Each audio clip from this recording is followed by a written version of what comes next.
There's a problem with it. Good evening. It's time for us to start the planning board meeting. I'd like to give you the names of the planning board members, just in case you don't know and can't read from that distance. Down at this end, we have John Drewley, Bob Leary, Jim Fox, Charlotte Harris, Pat Kerfoot, Paul Dreyer, and Pamela Harding Barrett. So we're all here tonight. And the other thing I want to be sure everyone understands is that microphone right over there is what connects us to FCTV. So for anyone who's wants to speak, if you're here because you're in a butter or you're part of a project and you're planning to say something, everyone who's going to speak, please go. We have our own, but you have to go to that microphone, please. Please give your name and state the business that you're there for. That will help us all. Thank you. There were agendas there by the door. I think you could pick one up. We don't have a heavy agenda tonight because the first four things we're doing are needs no approval things. So they're just endorsements if we're going to endorse them. But first, we're going to have a presentation. First, we'll have the minutes. Paul? Madam Chair, I recommend approval of the minutes of January 23rd, 2024, as written. Thank you. And public comment. If there's anyone who wants to speak on something not on the agenda, now is the time. No, okay. So the presentation tonight has been a long time in preparation. We have to take a vote on the minutes. On the minutes. Yes. We did vote. You want to move to approve? I seconded. You did? Yeah. All in favor? Aye. Aye. Yes. Thank you. Now, It's going to be a long meeting. it is. We have to redo every single thing. This is a draft housing production plan. The town already had a housing production plan. This is our newest one, and I believe Jeff Davis is the speaker. Who is presenting? You are. Please come forward. For the record, I'm Kim Fish, the housing coordinator for Falmouth, and tonight we have Alexis Lanzalato from Barrett Planning Group, Jeff Davis from Horsley and Witten, and they're going to give a presentation on the draft goals and strategies and what we heard at our two community outreach meetings, and then they're going to open it up to you all to have a discussion on the draft housing production plan that was sent to you, and they can answer any questions that you may have. And I just wanted to note that we posted the draft housing production plan on the housing page that's on the town's website and for public comment. And they can email their comments to housing@falmouthma.gov, and we welcome that. And we have a cutoff for that for March 2nd. In order to give our consultants time to review them and incorporate them in another draft, which will hopefully be the final draft. And who's going to give the presentation? We're going to go, okay, so I'm going to pass it off to Alexis and Jeff now. Thank you. Oh, and also, if anybody, there is hard copies of the draft housing production plan if anyone wants to pick one up, and anyone out there in the audience who is watching, we will have them in the planning department as well if you want to swing by and grab a copy. Okay, thank you.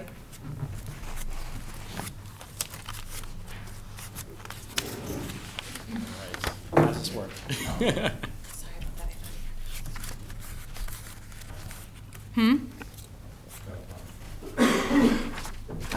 Oh, you have it. Okay, there you go. Okay. Oh, you know what, I don't know if it's in. Yeah. Okay. Okay, great. Well, good evening, everyone. It is a pleasure to see some of you in person. Many of you I've seen on Zoom boxes multiple times for many hours, so it's a pleasure to meet you in person. So, first of all, a question. How many of you, just a show of hands, were able to attend the January 10th public meeting on the housing production plan, our second public meeting.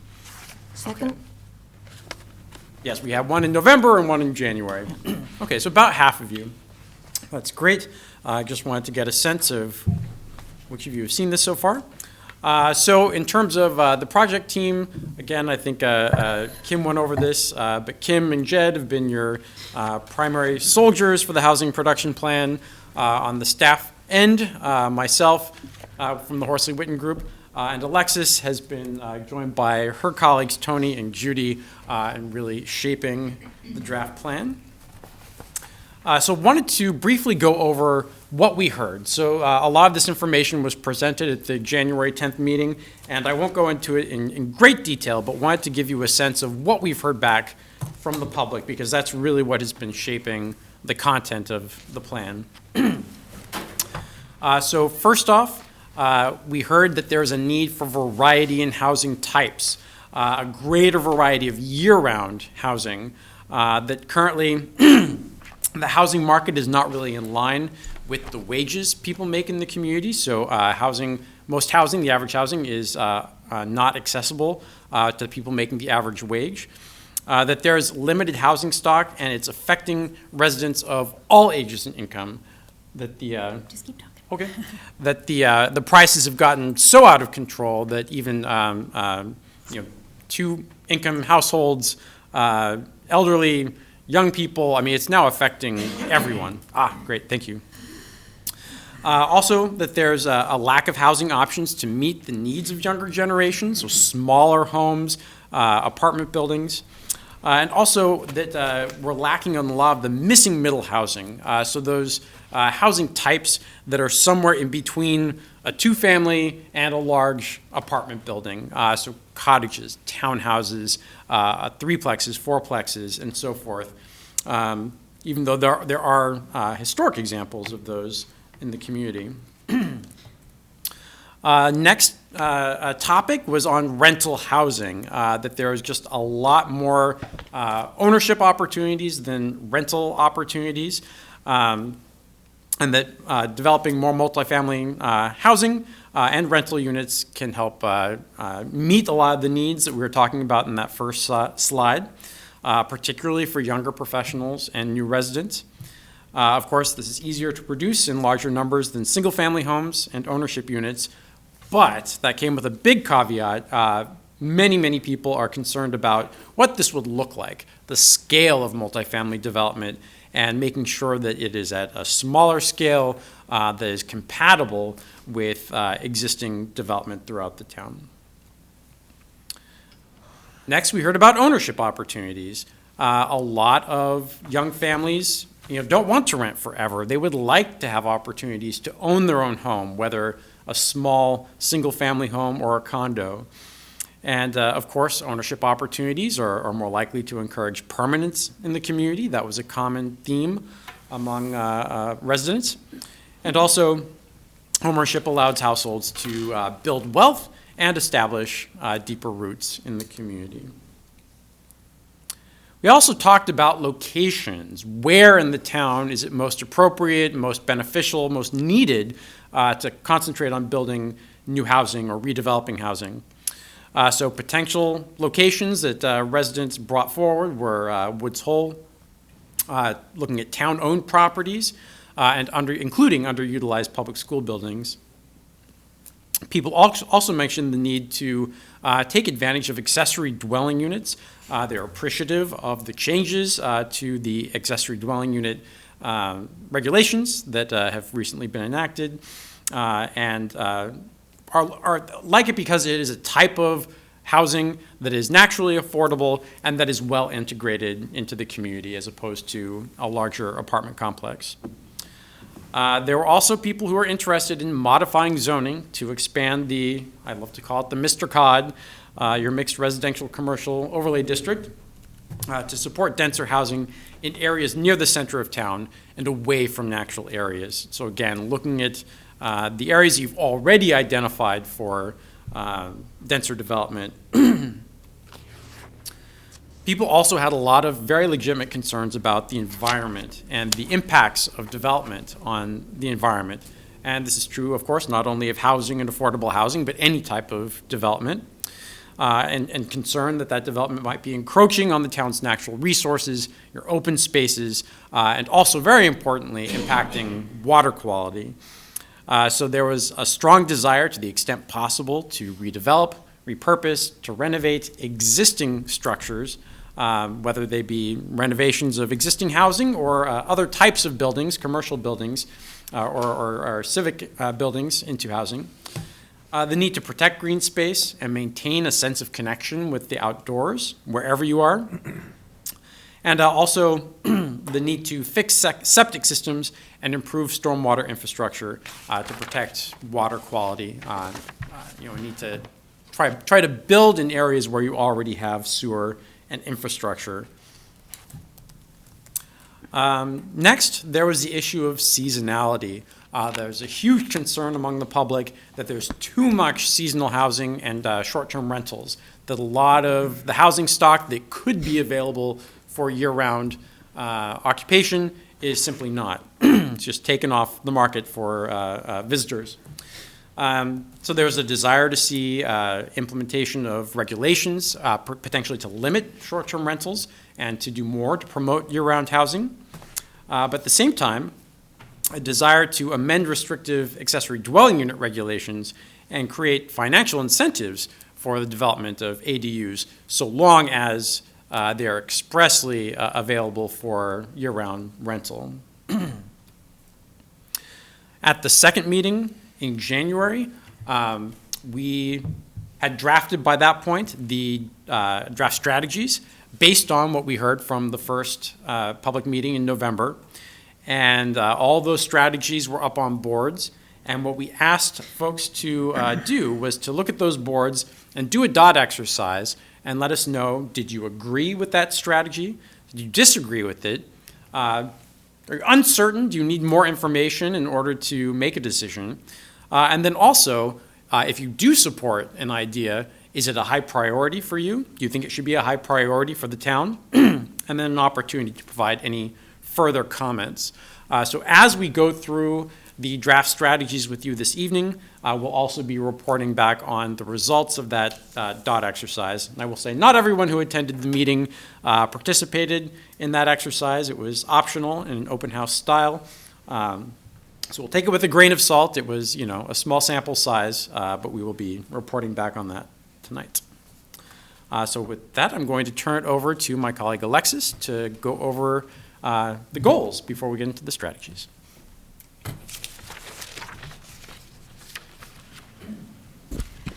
Thank you, Jeff, and thank you, everybody. My name's Alexis Lanzalata, and I'm with Barrett Planning Group. As Jeff mentioned, we've been working closely with Horsley Witten Group to develop this plan for you. So a housing production plan is required to have a series of goals based upon the needs identified in the plan. However, the goals are kind of very formulaic for some of them. It has to include a numerical goal, which I'll be talking about how that is calculated for an annual production target. And then there also have to be kind of qualitative goals that speak to providing for a variety of housing types, range of income levels, building types, and so on, based, again, on the needs assessment, but also what is feasible in the market. And so that is where we developed these strategies with all those things in mind. So that numerical goal, produce at least 80 units of affordable housing annually, and remain committed to producing affordable units beyond the 10% statutory minimum under Chapter 40B. So that 80 units annually, that is simply based on 0.5% of your year-round housing stock. That is the number that would allow your community to seek what's called safe harbor from the state if you have an approved housing production plan and you meet that annual target in any given year. You then have a year kind of reprieve where if the Zoning Board of Appeals denied a comprehensive permit application, the state would kind of side with the town and defer to the town's decision on that. So that's what that goal is based on. But we really wanted to make clear, and we said this at the second community meeting, that 10%, that is a target to just kind of create some sort of, uniform metric, but it in no way represents actual community need. I doubt there's a community anywhere where it's truly only 10% of households who struggle with housing affordability, and Falmouth is no exception. So even when Falmouth attains that 10%, which if you meet that target during the course of this plan, that would happen either in year 3 or 4, I can't remember offhand, but somewhere during the duration of this plan, you would hit 10%. And we encourage the town through this goal to continue your commitment to producing or preserving affordable units beyond that 10% to really address community housing needs. And then, so after that numerical goal, that's where we get into kind of the more qualitative goals. And the strategies that Jeff and I will be talking about soon, those really all kind of support the goals that you're going to hear. So goal 2 is to promote a diversity of housing types targeting different household needs. So that's, your young professionals, that's, families just starting out in your community, that is seniors who maybe wish to downsize or maybe they don't. Maybe they want to remain in their home, but housing costs are becoming too high, things like that. So it's looking at a variety of housing types and a way to address a variety of housing needs. Goal 3. Maximize the number of affordable units included in development on town-owned land. So what that refers to, if you have a parcel of town-owned land that you seek the partnership of a developer to develop, say, as a 40B, rather than settling for the 25% of affordable units required under 40B, this is encouraging the town to, in the RFP for that development, really look for more than that 25%, going, maybe it's all of the units at different income levels, but it's not just settling for that 25% minimum under Chapter 40B. Goal 4, prioritize the creation of affordable rental units. So as Jeff mentioned, in the first community meeting primarily, we did hear a lot about the need for more availability of rental units. And that is where the numbers indicate are the greatest gaps in terms of households that are really cost burdened and unable to find housing that is affordable to them. And just also given kind of the desire of your younger workforce, maybe not ready to establish permanent roots yet, not ready to buy for a variety of reasons. But goal 4, notice it says prioritize the creation of affordable rental units. It's not saying that you should only do affordable rental units because, as Jeff mentioned, there was obviously a stated need for affordable ownership opportunities as well. So the last plan had a very kind of prescriptive target of developing 80% of the units during the plan as rental and 20% as ownership. We're not encouraging anything, that prescriptive, more just really kind of prioritizing rental units as much as possible. Goal 5, work with private developers to ensure community needs for affordable housing are met. So that really ties in with anything that is targeting development, especially on town-owned land. You're going to be working cooperatively with developers to do that. The town of Falmouth itself is not developing real estate, but you're working with, through public-private partnerships to facilitate that development. Goal 6, minimize greenfield development by targeting residential development and redevelopment where it already exists. So as Jeff was mentioning, really kind of targeting that downtown area really kind of makes sense for protecting the more environmentally sensitive, undisrupted areas of the town, and kind of looking at where there already is more development or near where there's already development and appropriate infrastructure. Goal 7, consider and apply the findings of other planning processes, including the town's local comprehensive plan and the Cape Cod Commission's regional housing strategy, which is currently in draft form. But this is really just encouraging you, housing, it doesn't exist in a vacuum. It connects to any other issue that your community is looking at and the region is looking at. So this is really just encouraging you, look at your wastewater management planning, look at any economic development planning you're doing, and really bringing all that together, your open space preservation, all of those different things and connecting them, joining them with your planning for housing. And so this is just really encouraging that the town look at other planning processes that are ongoing or have recently been completed and folding them into consideration for housing development. So those are the goals. I'm going to turn it back over to Jeff, who's going to go over the first kind of 2 buckets of strategies.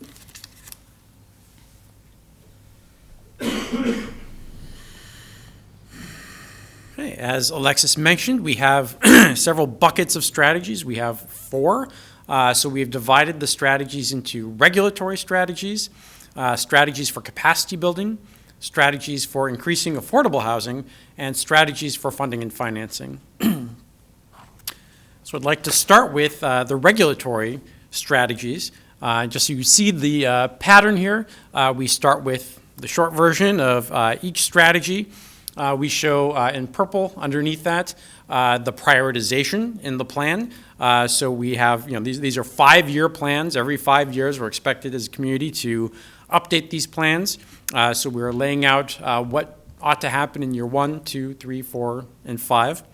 And then beneath that, we have the results of the dot exercise at the January public meeting, again, showing how many people agreed with this strategy, how many disagreed, how many thought they needed more information in order to decide, and how many said this should be a high priority.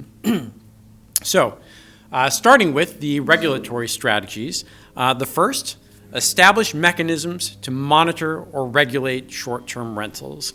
Again, this is something I mentioned in our introduction, something that people care a great deal about. This strategy suggests, at a minimum, establishing a local registration process for short-term rentals, different from how you register long-term rentals, and to start collecting data on that over time, so that you can analyze that in the coming years and say whether or not you think it's important to put restrictions or limitations on short-term rentals, either across the town or in particular neighborhoods where they may be having disparate impacts. As you can see, most people agreed with this. Only a couple disagreed, and actually quite a number of the attendees said this should be a high priority.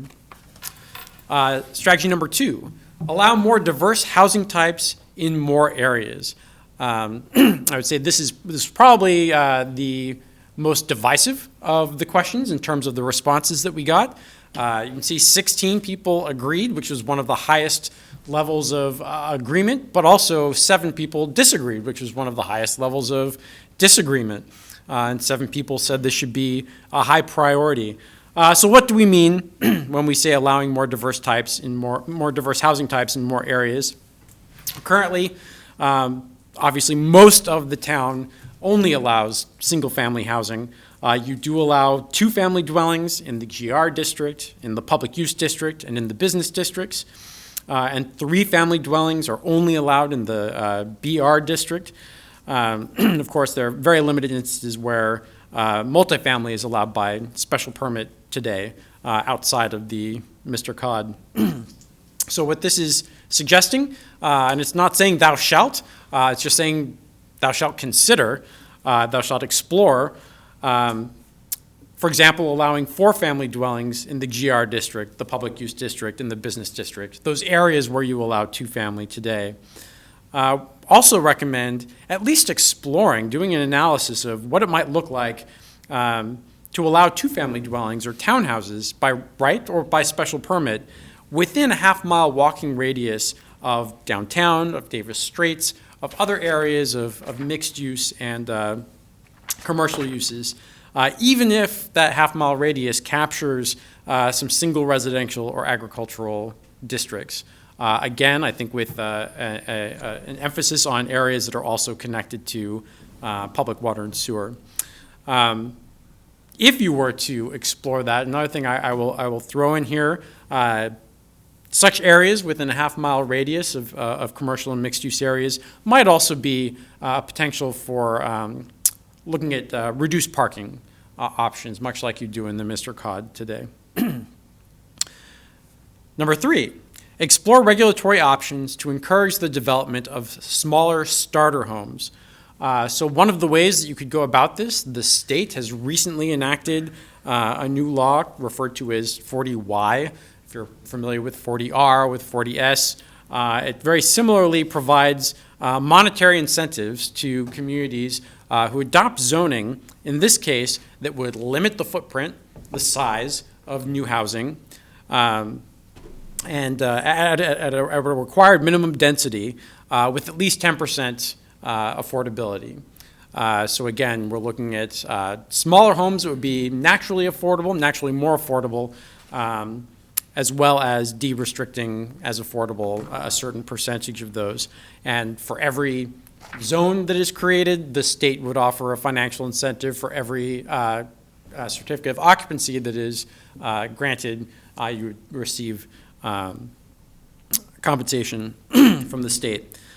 So whether this is a program that you want to target or not, you could always, of course, do this on your own and look for areas of town where you think it might be appropriate to require smaller footprints for more naturally affordable housing.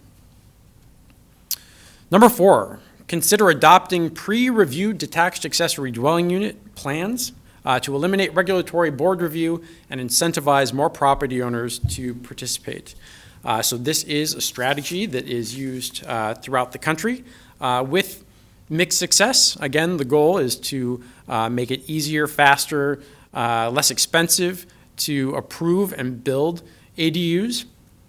One thing to consider as if you were to go forward with this, is who owns the plans? Is this something where you would work with a variety of local architects to develop plans that then applicants could purchase directly from the architects? Or is this something that the town would develop and own those plans? And of course, you have to consider, even if someone comes into you with one of these pre-reviewed plans, how comfortable are you with rubber stamping it versus making sure your building officials have some level of review to make sure that that template makes sense in the context of wherever it's being proposed. So again, something that you can definitely explore, just a number of other things to think about as you're crafting your policy around that. 5, explore joint initiatives to support the town's seasonal workforce while respecting the need for year-round rental housing. So this was something that a lot of people agreed with, but also had a high number of people saying, I need more information. What does this mean? And to be honest, this was something that we struggled with a little bit as well, how to address this issue of the need for seasonal workforce housing versus the need for year-round rental housing.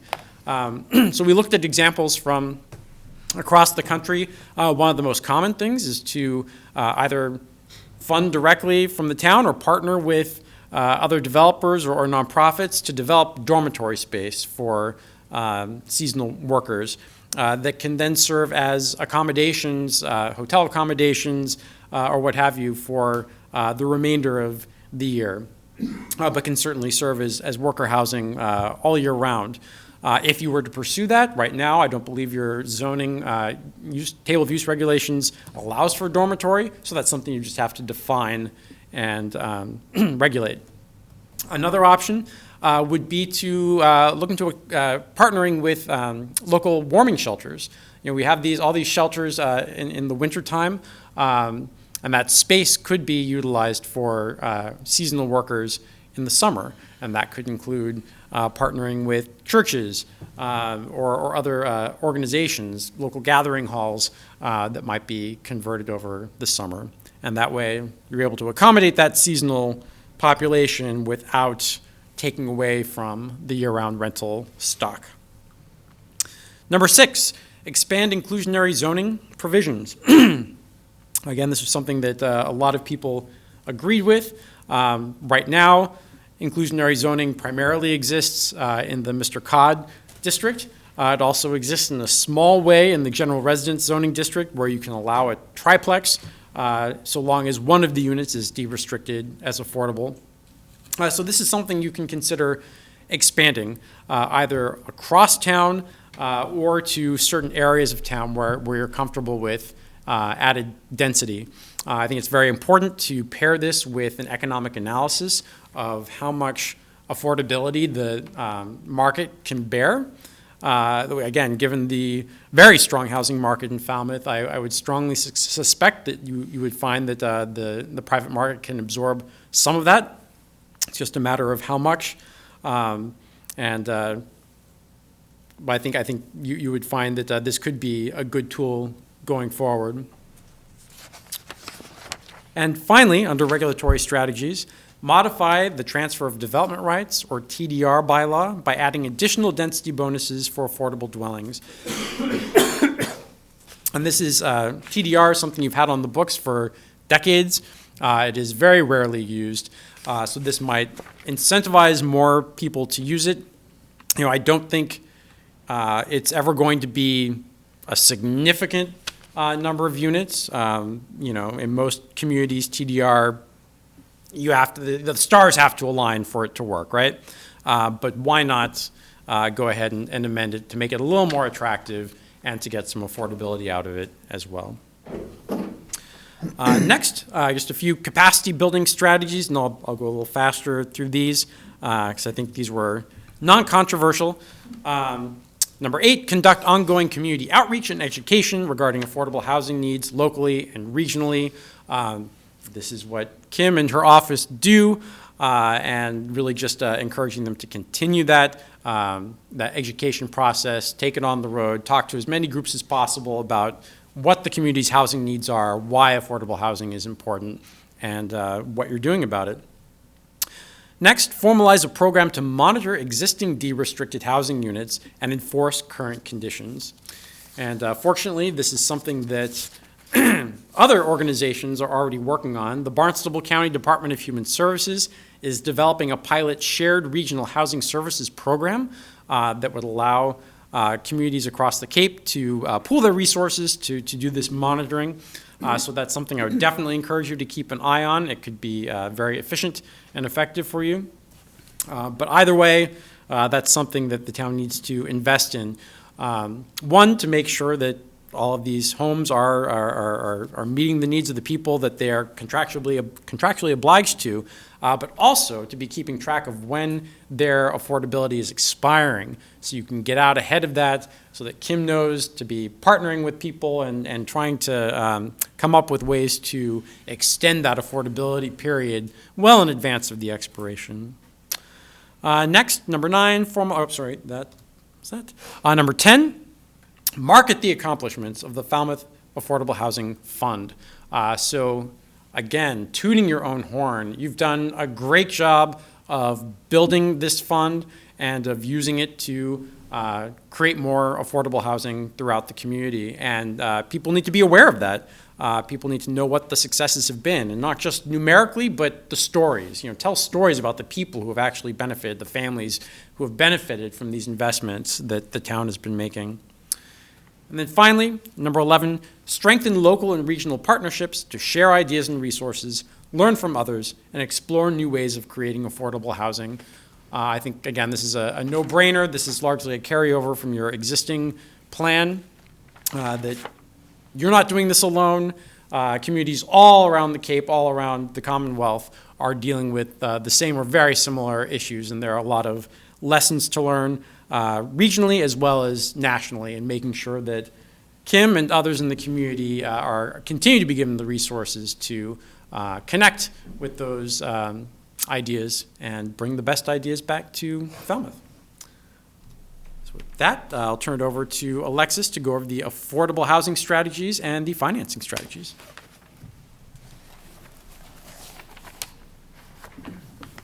Okay, thanks, Jeff.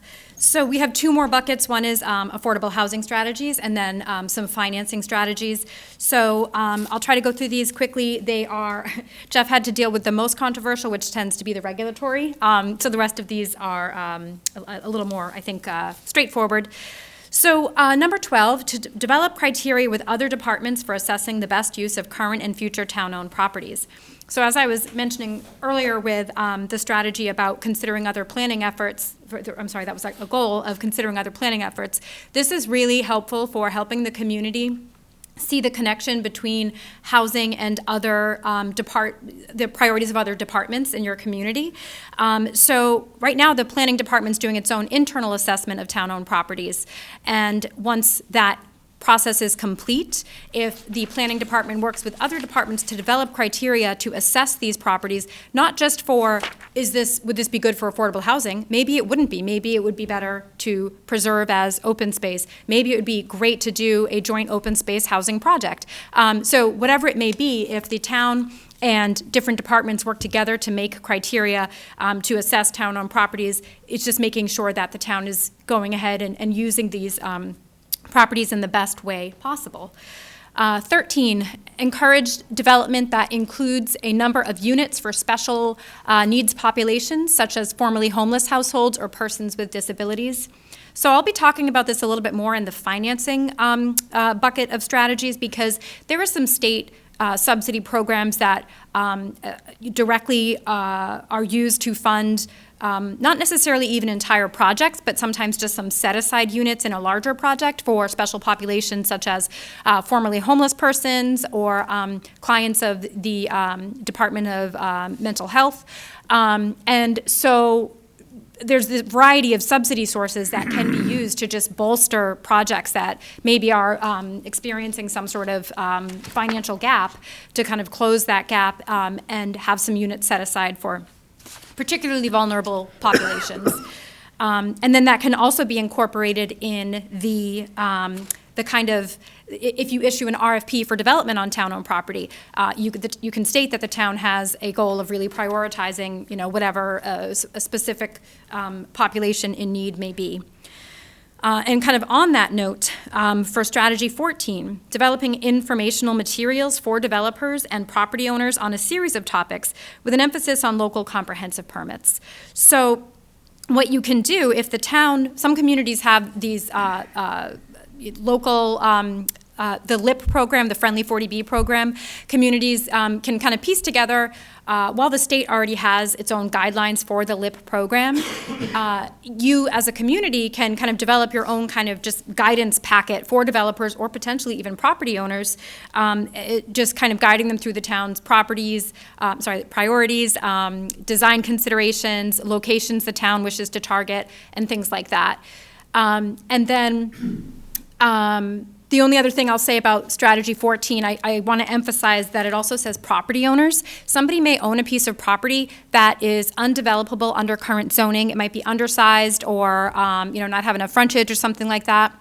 And so property owners with such a property, as long as it's not environmentally constrained for some reason, they can be encouraged to perhaps partner with a mission-based organization like Habitat for Humanity and go through that LIP Friendly 40B process to develop even just one affordable unit on that property. So it's just making people aware of options for their own properties, as well as developers who may have kind of larger projects in mind.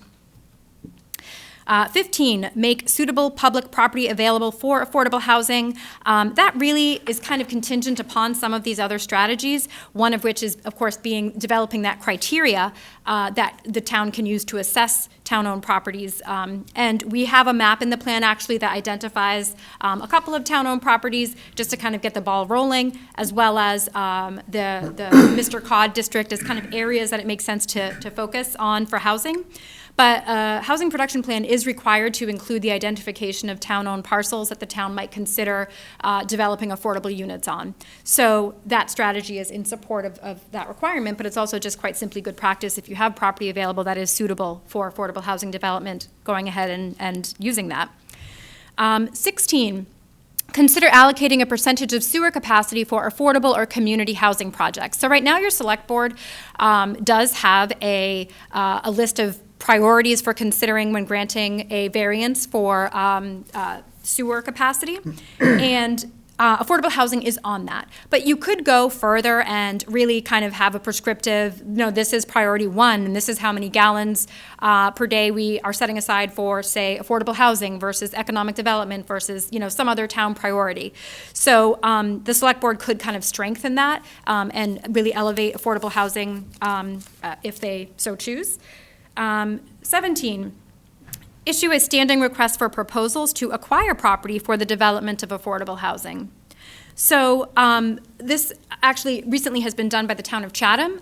They actually just reissued this RFP again to acquire more property. But this is something the town can do if you develop kind of a standard RFP for property acquisition. That way, if an opportunity arises that's just amazing, you don't have to worry about procurement process because you already have an RFP out that a property owner could respond to.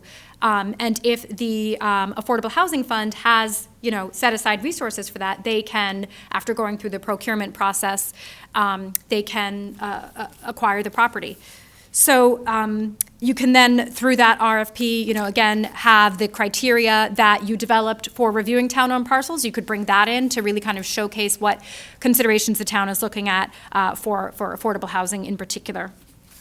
And again, this could also be a really great way if you have property owners who maybe just own land that isn't quite developable under zoning for some odd reason or another, that may be a good opportunity for them to sell that property to the town, and then the town can go forward with some sort of 40B process, because 40B allows the developer to request waivers from zoning provisions.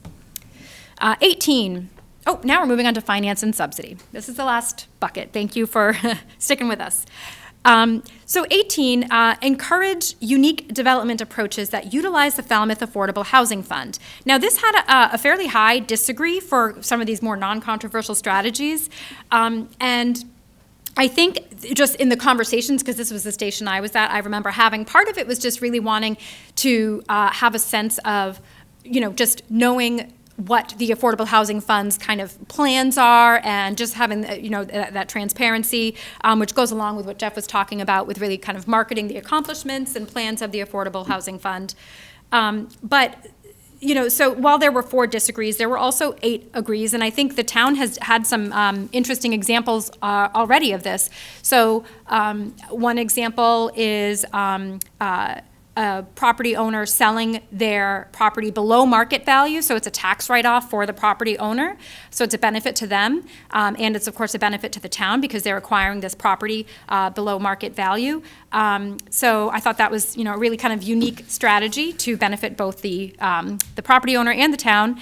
And then also, there are a couple examples of the Affordable Housing Fund being used to buy down the affordability of the market rate units on 40B projects, and I just think that is so awesome because it shows that the town is really committed to not just that SHI number, because if you have, a 100-unit project, for example, only 25 only need to be affordable, and all 100 go on the SHI if it's rental.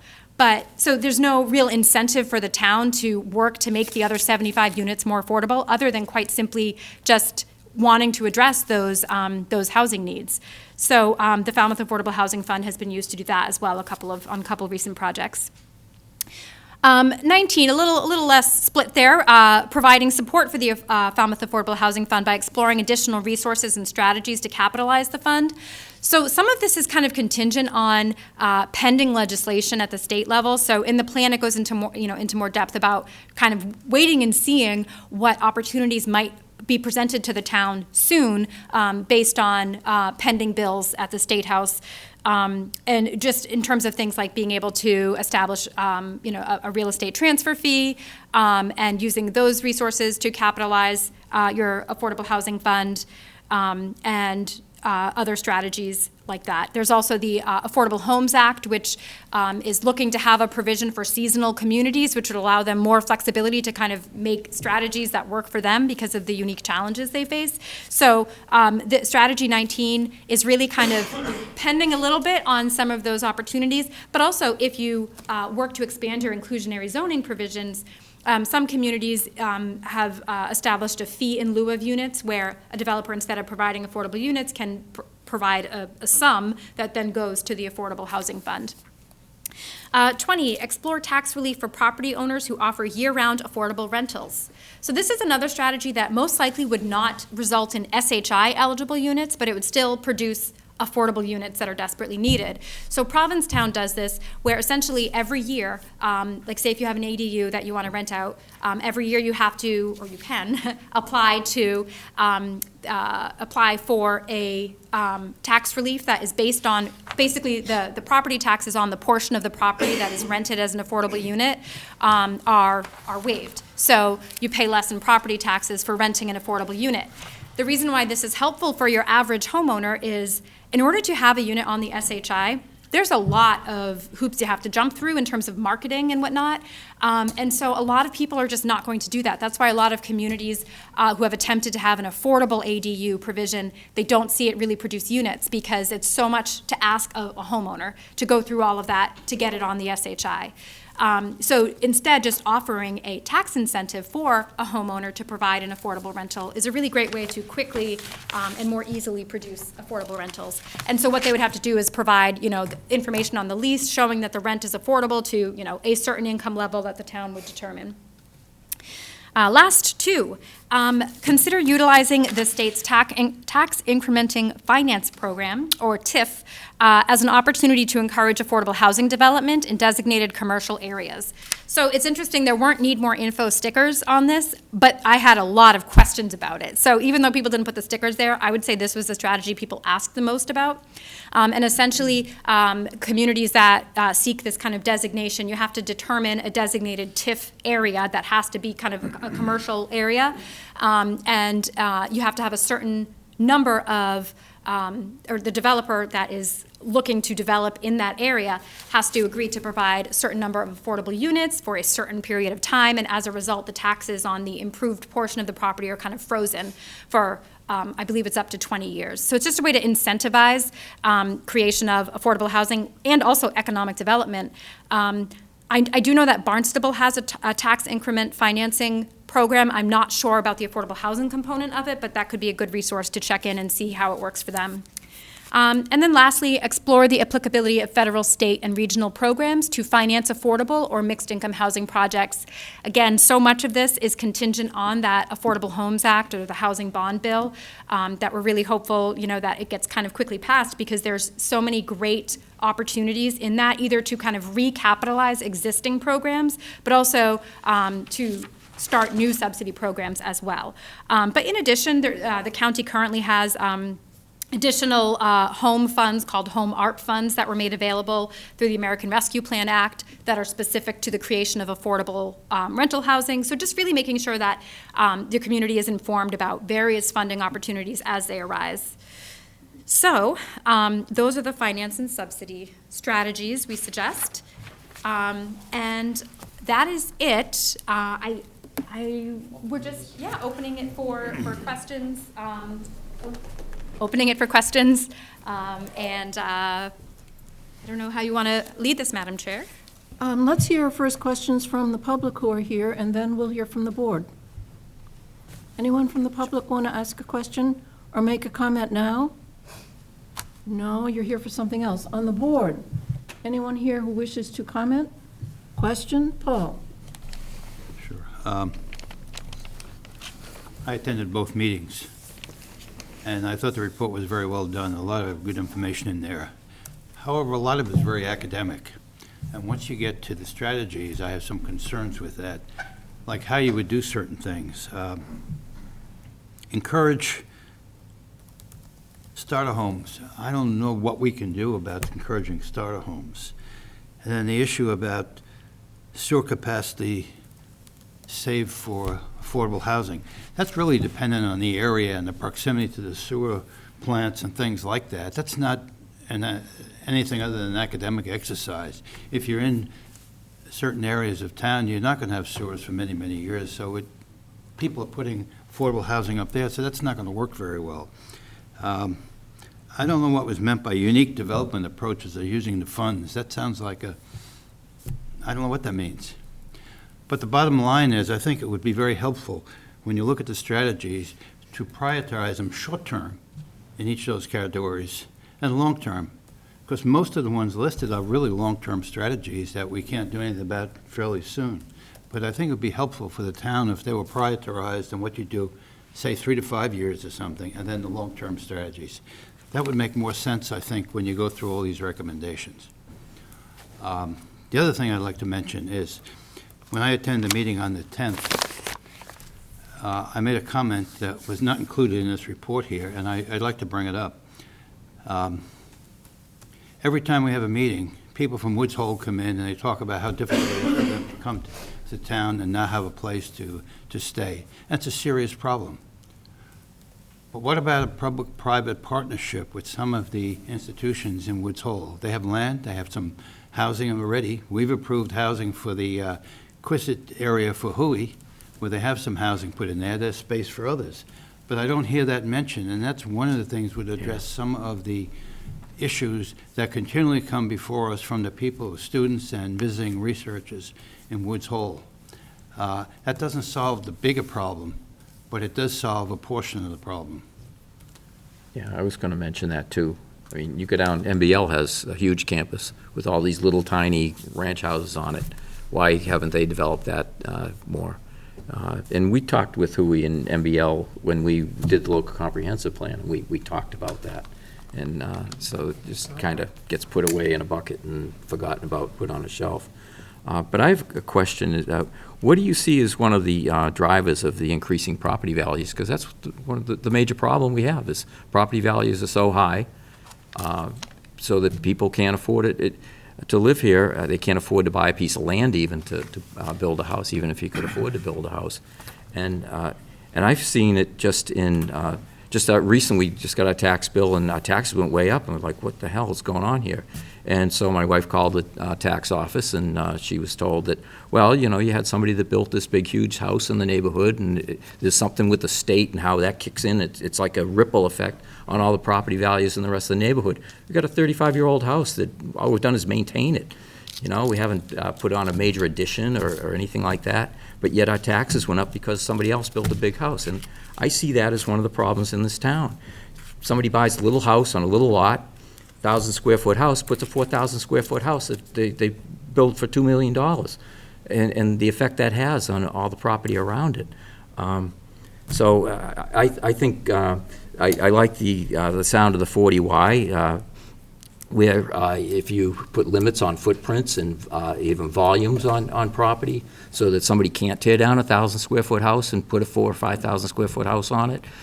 So whether it comes down to changing setbacks, so you increase the setbacks, and again, going to a volume, whether it's only 60% bigger than the existing house, but something has to be done to kind of curb the inflation of the property values, because that's, to me, is what the main driver is. And I don't know if anybody else thinks that way, but from where I sit, that's how I see it.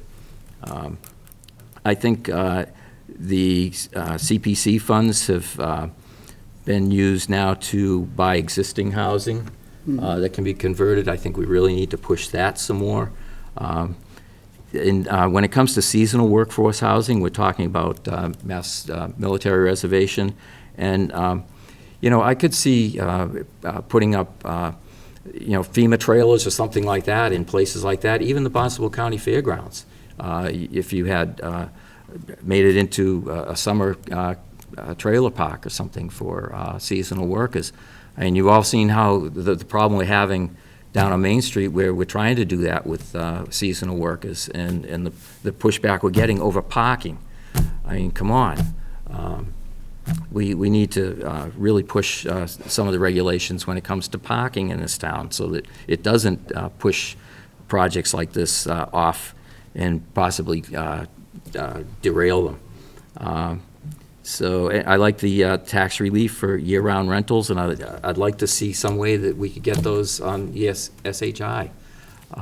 There's got to be, I mean, we talk about you have 100 apartments, 25% of them are deemed affordable, but yet they count, all 100 count on the SHI.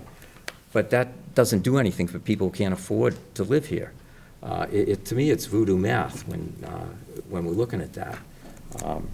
So we need to do better with the percentages on, and I like the idea of going to a developer that is going to do the traditional 40B, 25%. Maybe there's some incentive for them to go 35 or 40 or 50%. And so that because they have to make a living too. You know, they're not in it to donate housing. So some incentive, some money incentives there, whether it's tax, whether it's regulations, whether something to make it so that a developer can develop more affordable units in a project. I'll shut up now. John? Yeah, thank you. I'd like to say that I read as much of your report as I could today.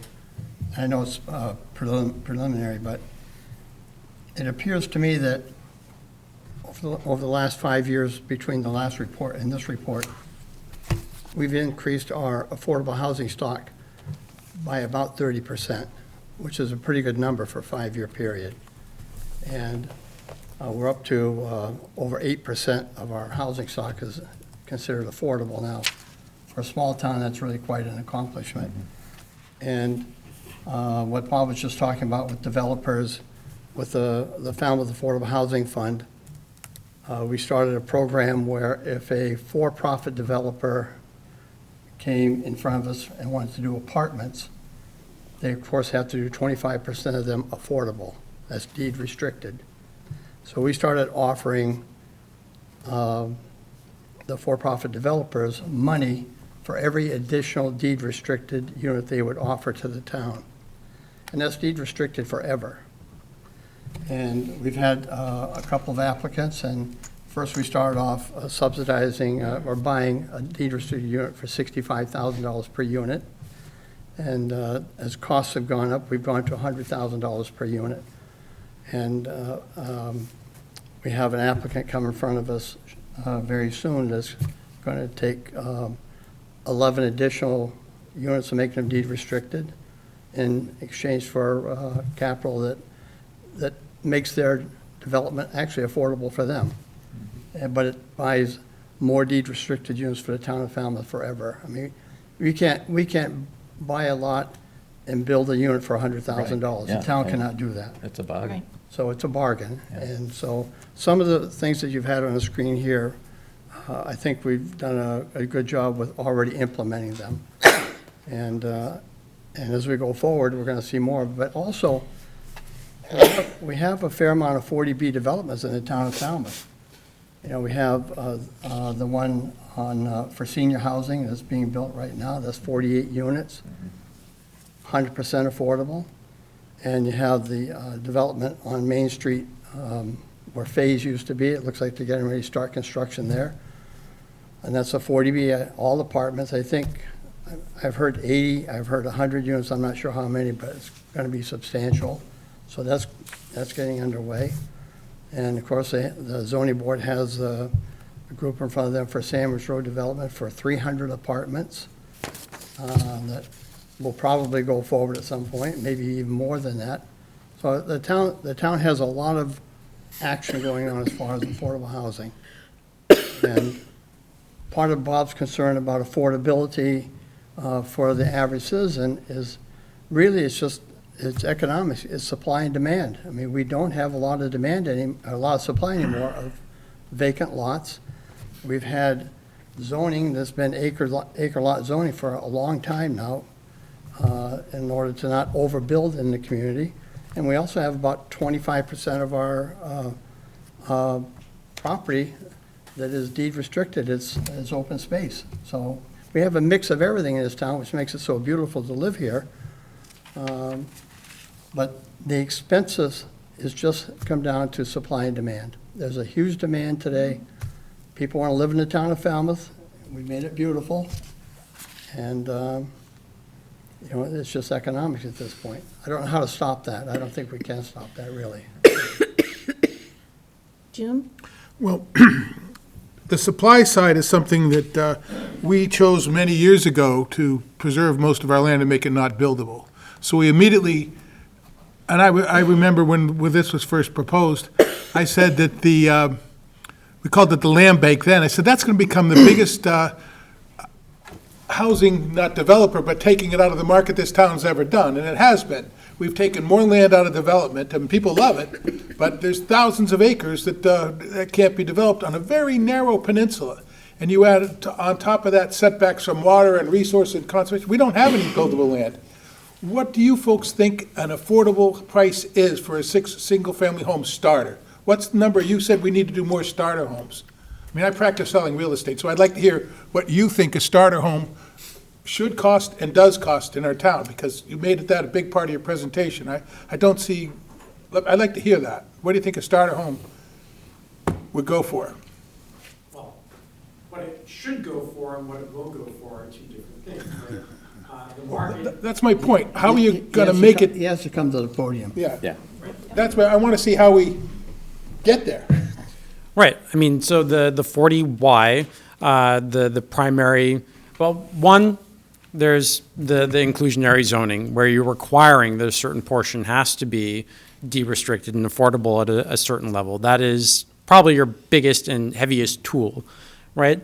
The 40Y and other approaches to reduce the massing of new homes and to make sure that they're small so they are naturally more affordable is part of it, but without if you do that without any inclusionary zoning, the demand for a 800 square foot cottage in a good location in this town, you're easily going to sell that for $750,000, $800,000 if it's brand new construction in a good location. But what makes that, how do you get that to be affordable level? I understand, you're pretty good, that's about what the market rate is, but is that affordable? Of course it's not affordable. Intervene here for a moment. It's now, we've been at this for about an hour. It's a wonderful report. You've done a great deal of research for us. It will be really useful. I'm glad to hear all the numbers. It's an enormous amount to take in all at one time. But I think we're going to stick just to board comments now and see if we can't get to the other people who've been waiting. Of course. To have the business of the meeting addressed. So, Pat. Yeah, I'm just left, like with, Hold on, I just wanted to finish my point. I believe there's a spread of $200,000 between what the market, what it costs right now and what is affordable, and how do you close that gap more specifically? That was my question. $200,000 a unit.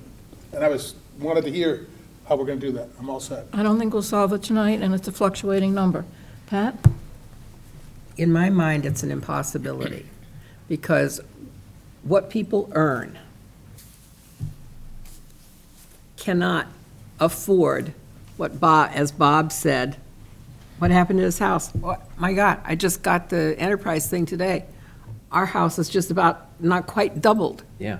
What? It's ridiculous. So I am just left absolutely perplexed as to whether we can ever solve this or not.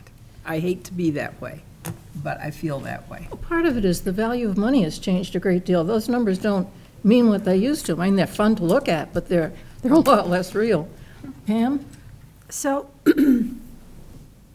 I was thinking how interesting it would be if a developer came into town and said, I would like to build a restaurant with some music barn with it.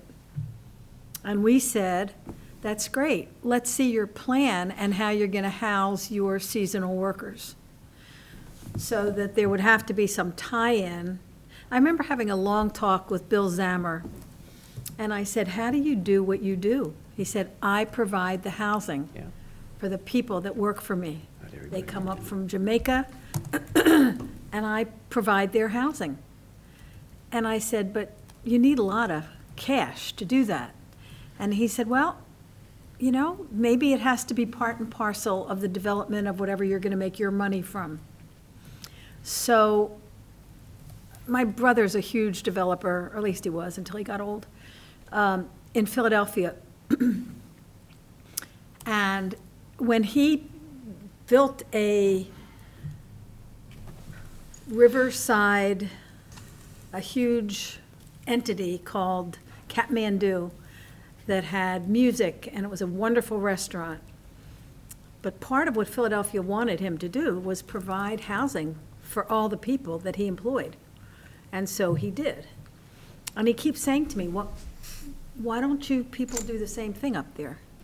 I mean, it may be Philadelphia or the Jersey Shore, but it's not so very different from the Cape. So it just made me think that maybe we don't do enough to figure out for the developer what they need to do. And to make that part and parcel of, you want to come in and you want to make money on the, you know, from the town with a big restaurant or whatever that business is, what are you going to do for housing? Do you build a top floor with dormitory-style housing? But I think there are ways to do that, where the business and the living situation is tied in. Just a thought. Okay, Paul, did you want to say anything further? Maybe you didn't realize that would be your only chance. Speak now or forever. No? I'll write my report after the meeting, how's that? Okay.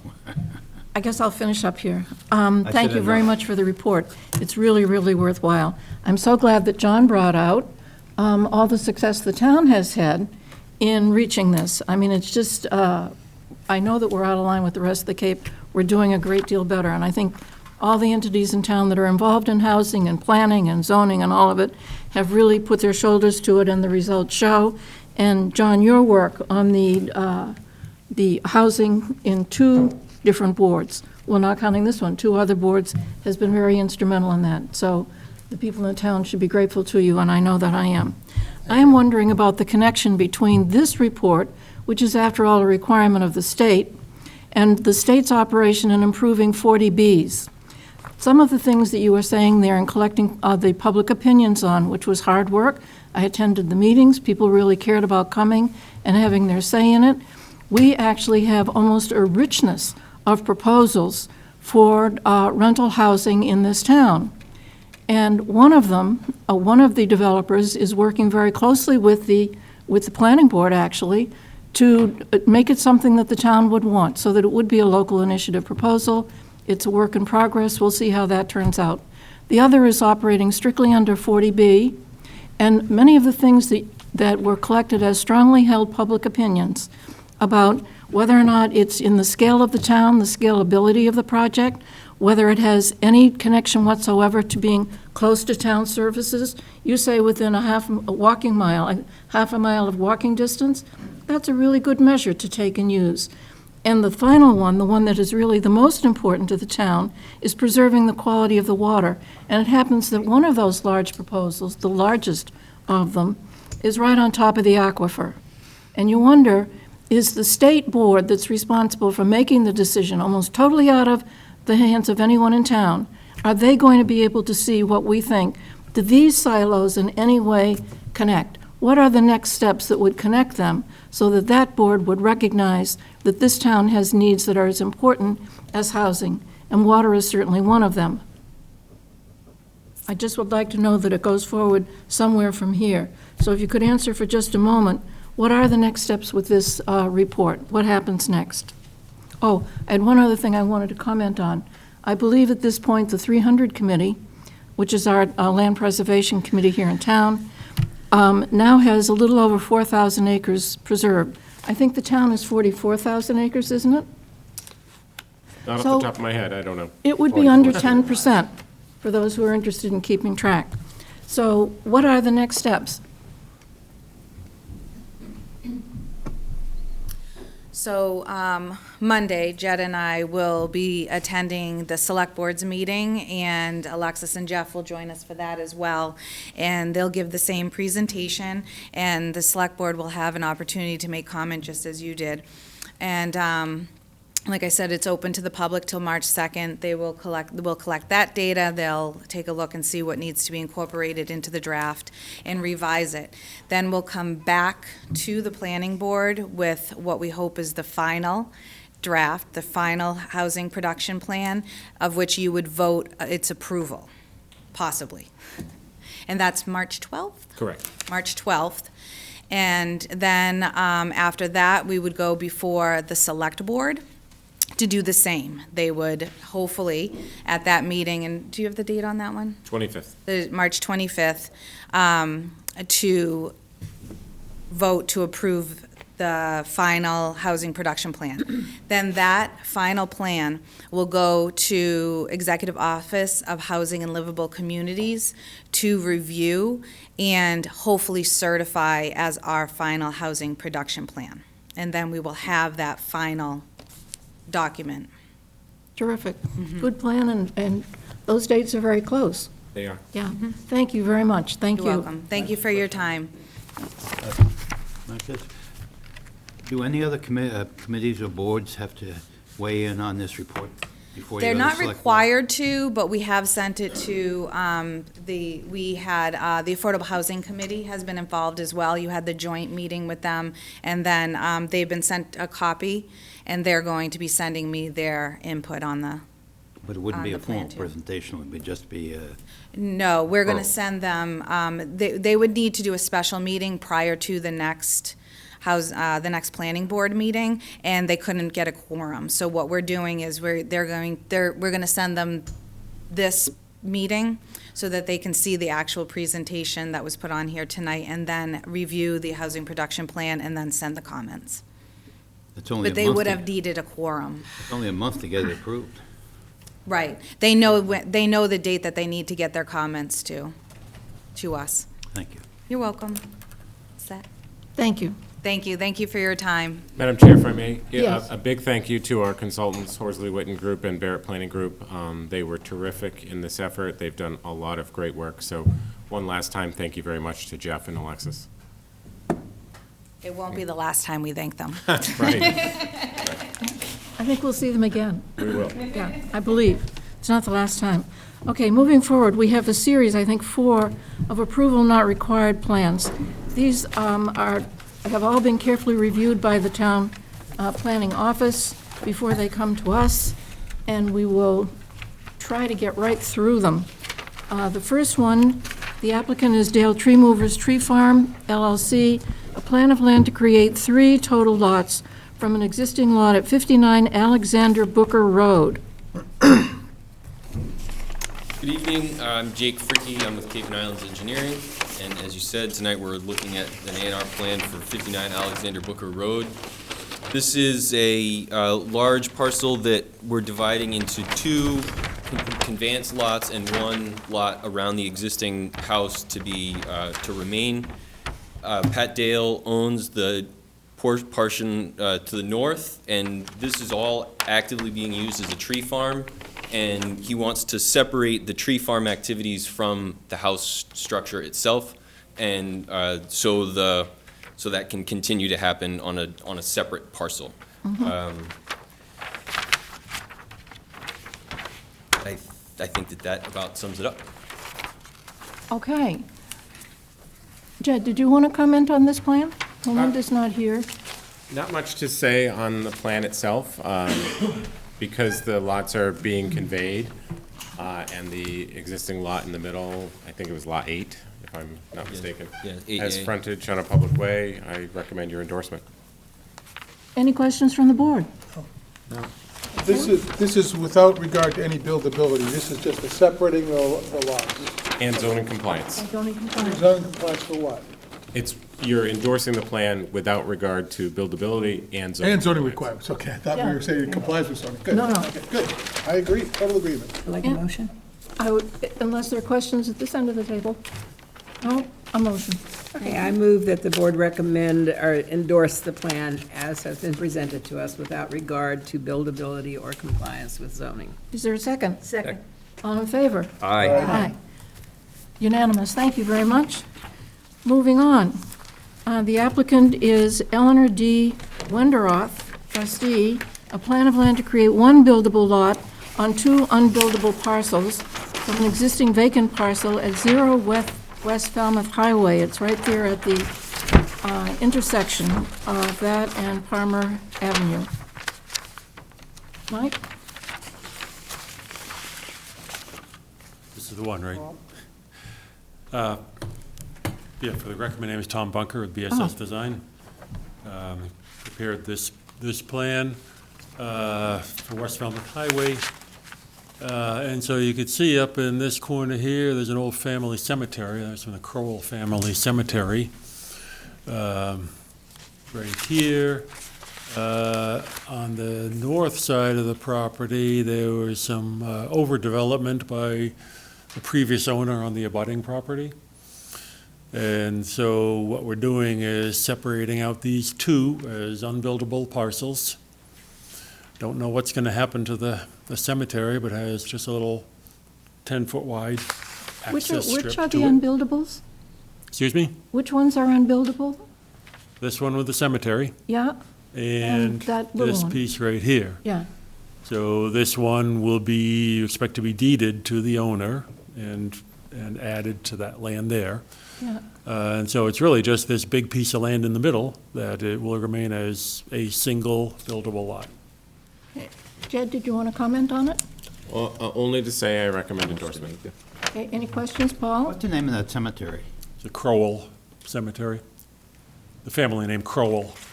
Coral? Crowell, Crowell, Crowell.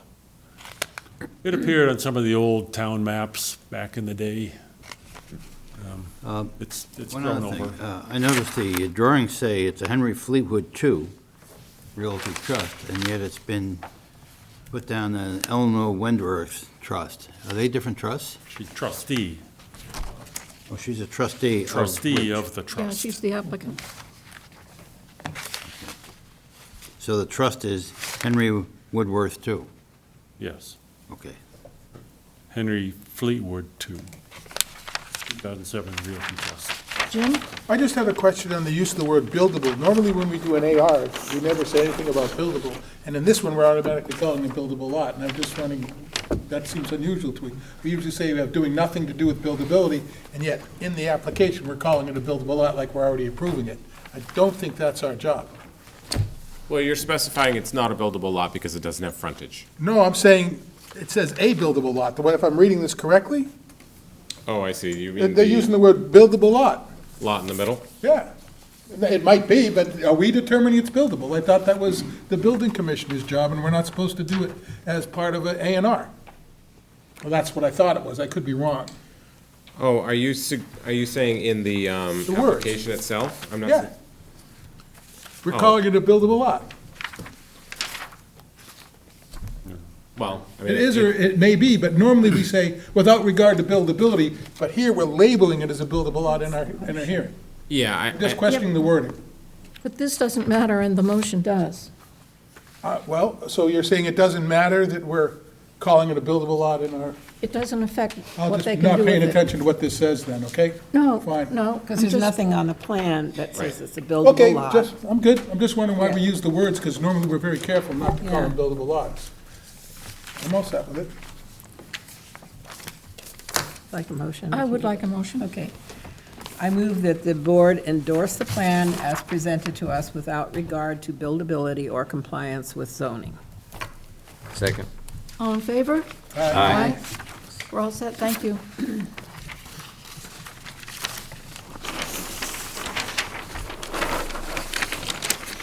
Let's see, where...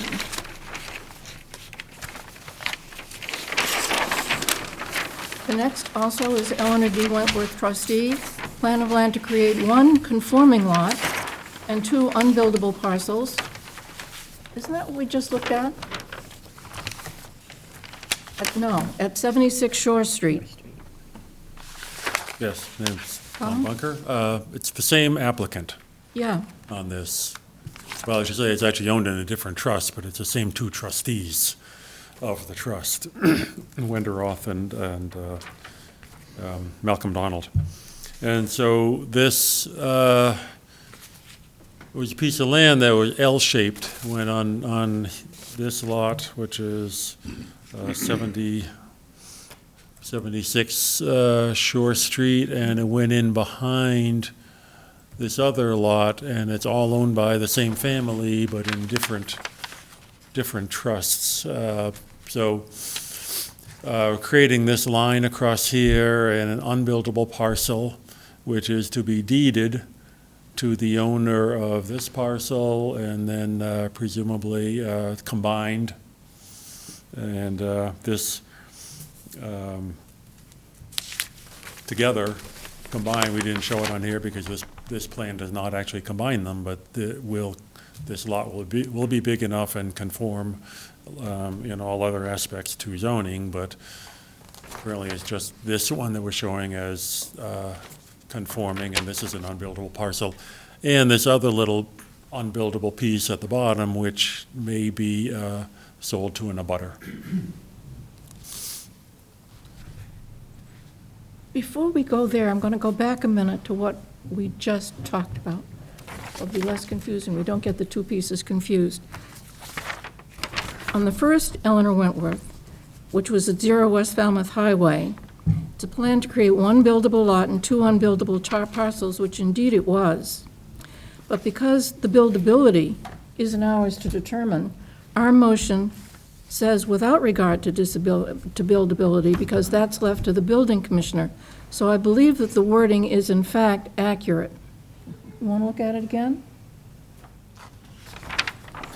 I think we can just be more careful in the way we describe the application But in the agenda. it's correct. It's not incorrect, because it tells us what we're looking at. And the same one, I just wanted to point that out. So, back here, we're looking at this, and now, So this is currently one piece of land, L-shaped piece of land. And so we're drawing, and this is on a separate lot currently. We're drawing two new property lines. One is an extension of this existing line, so it'll be a straight line from Shore Street to Pelican Lane, and create this not a building lot. It does not have the required area or width to be considered buildable, but it will be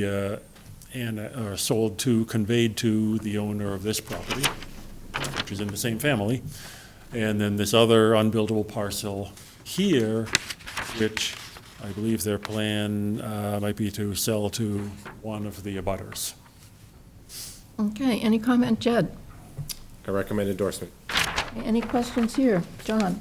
Just a question that if this gets approved, Lot 1A, would that conform to current zoning? It does. Okay, thank you. Other questions? No. Could we have a motion? I move that the board endorse the plan as presented without regard to buildability or compliance with zoning. Second.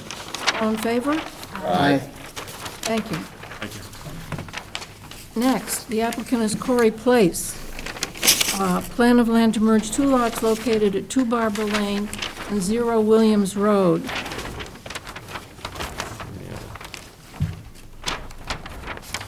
Good evening, I'm Jake Fricky with Cape and Islands Engineering again. This plan here is a merger of two lots as shown on a plan, lots 9 and 10. The owner owns both of them, and we're just putting them together to create lot 9A. Ted, Recommend endorsement. any questions? Motion? Okay. I recommend that the board endorse the plan as presented without regard to buildability or compliance with zoning. Second. All in favor? Aye. Thank you very much.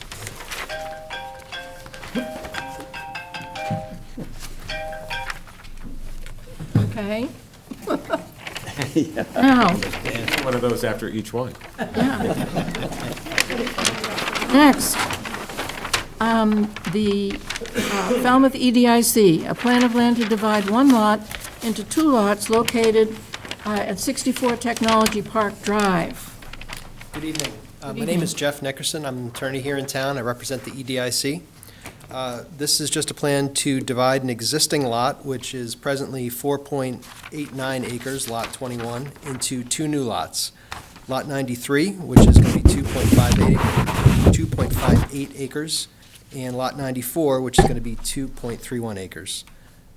Both of these lots have frontage on existing ways. They're both town ways in the town.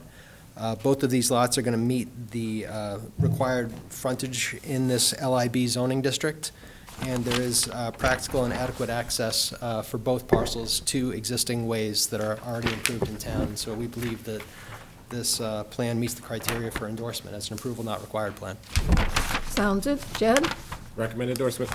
questions? I do. Paul? Yeah, I had a question. The water tower is a tall water tower, and apparently it's under lease agreement with the town. It's an easement. I'm sorry? The town has an easement for the existence of the water tower on the Okay. parcel. Is there any requirement, usually when they have a high tank, they have to be able to have a fall area? This brings the property line pretty close to the building. Is that a requirement in that area? Well, I would note that the water tower is this circle and the larger circle around it is the fence. Okay, so it's covered in that area. And this is a pretty rocky area as you go down. There's obviously a high spot for the tower.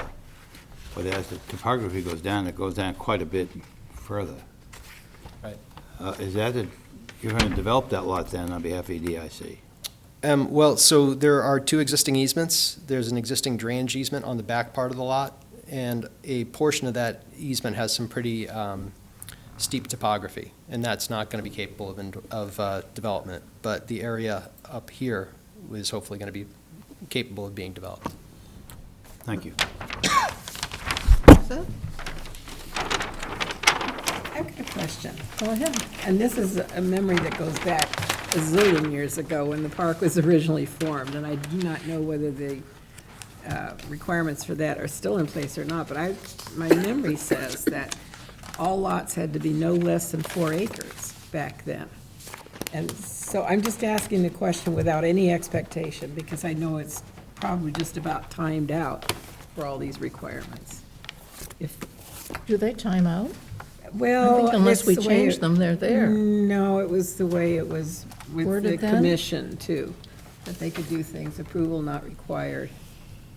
I've got no problem with this, you understand? I'm just trying to see if it, There are protective covenants with the industrial park. I don't recall the exact square footage. We went through it with the splitting of the lot for the police academy.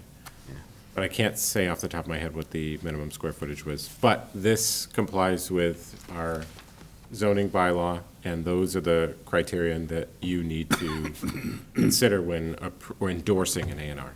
Frontage, minimum lot size, those sorts of things, adequate access. And we're not doing buildability. Right. no, not. But it was- I actually proposed this subdivision about 10 years ago when I was on the EDIC, when we were asked to look for ways to get income, and this was the idea I had. I actually talked to the town about the water tower and the whole thing, so I'm definitely in favor of it. I tried to. I remember that. We Did you recommended do it this a then? long time ago, when I sat on the board. Yeah. It was like found property, and our job was to go out and look at all the land we had and see where we could raise money, and this popped up. So, And all of a sudden, for some reason, that popped into my head right now. I have no accounting for I don't pops. know. can we Okay, have a you want a motion? motion? Yes, please. Okay, I move that the board endorse the plan as presented without regard to buildability or compliance with zoning. Second? All in favor? Aye. You're all set. Thank you. Thank you very much. Now, moving on, next we have a public meeting. Paul, did we notify abutters? Yeah, public notice was issued for this public meeting on January 26th, 2024, and 15 abutters were sent a notice by regular mail. Very good. Do we have any abutters? I don't think so. I want to say that I know the applicant, he's a friend of mine, and we belong to the same church, but I have no financial interest in this project. So I feel that I can sit right here and vote on it when the time comes. Ditto to what Charlotte just said. Right. Mr. Clower. Thank you. My apologies, my voice is a little shot. I'm on the backside of a cold. Me losing my voice is probably not a bad thing for you guys. For the record, Kevin Clower, I'm an attorney with Ahmed Clower Law Firm here in Falmouth, and I'm with you tonight representing Winthrop Monroe, the owner of 225 McToxet Road. He's here with us this evening. I'm also joined by Anthony Sokolos, another lawyer in our office. We are applying for site plan review for a detached accessory apartment, which will also require the approval of the Zoning Board of Appeals. We are scheduled to be heard by them for a special permit on March 14th. 225 Metoxet's located in Wacoit, about as far east as one can be. It's the very southern end of Metoxet Road. The lot in question is 45,685 square feet, so just over an acre. It's zoned residential A, and it contains a single-family dwelling with 8 bedrooms presently, as well as an existing garage and shed. We are requesting site plan approval for the creation of a detached accessory dwelling unit, which will be located between the house and the garage right here. And that'll be pursuant to 246.6B of our zoning bylaw. This proposed accessory dwelling is a modest structure, 2 bedrooms, and will result in the elimination of 2 existing bedrooms in the primary dwelling. The building is arranged with the gable end towards the street. The appearance is not that of more than a single-family dwelling, and it is really tucked behind the garage. The applicant, as I indicated, presently has an 8-bedroom Title V system, which was reflected in the health referral as well, but they are proposing a new 2-bedroom system to accommodate the accessory dwelling unit. This proposal has no impact on conservation. It is in line with the zoning requirements. The resulting lot coverage by structure is only 9.8%, where 20% is allowed by right. And the lot coverage by structures, paving, and parking is only 10.6, where 40% is allowed. It's far below the allowable thresholds. It meets all the requirements for an accessory apartment. Lots well larger than 7,500 square feet. The principal dwelling is owner-occupied. The bylaw allows for up to 2 bedrooms in the ADU. The overall square footage of that is 772 square feet, which is only 24% of the primary dwelling. And though it is in the Coastal Pond Overlay District, they are maintaining 8 bedrooms as presently constituted. And it does meet all the design standards that are set forth in the bylaw. We've talked tonight a lot about affordable housing and how we have more of a need for it. And this is very much what the board intended in passing the accessory dwelling unit. I believe that you can and should approve this request, and I'd be happy to address any questions that you might have at this time. Kevin, we don't have elevations, but it looks They like were you have another submitted. page there. They were submitted to the board I didn't get them. previously, but I do have them. In the book. They're in the book. They weren't in my book. They weren't in my book. I went through my book today. So, Copy, I Charlotte? just need to see somebody's. so this is what will face the street right here. Oh, there it is. Yeah. This is the the street-facing pictures. side. That's the side from, if you're looking at it from the southern lot, there's a drop-off in elevation, but that's what you'd have in appearance. But that's what will actually face the street. And what will the finish on it be? Shingles. Like the main house? Mhm. Questions? Jim? Yes, you said the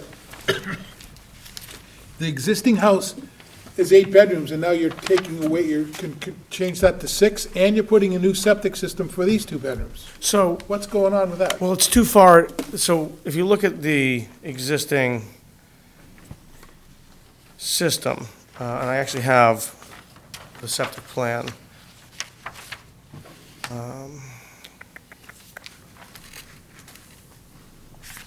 So this is where the existing system is over here, and the accessory dwelling's over here. Okay, it's too far away. That answers the question. So the idea is they're going to eliminate 2 bedrooms here, and the health referral reflects this, basically saying, Scott indicated in the health referral that he's fine with the elimination of the 2 bedrooms and the new septic. However, any change in the interior use would require a denitrification system.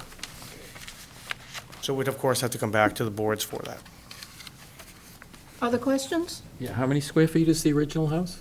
It's well over 3,000 square feet, so this is about 24%. Yeah, I noticed there's the walkout basement, Yeah, unfinished basement, and that has to do mostly with the topography. and that's been, there's going to be a restriction on that, We're happy to restrict it as such. that it can't be finished out. Anything further? What is the square footage of the unit? 774 square feet.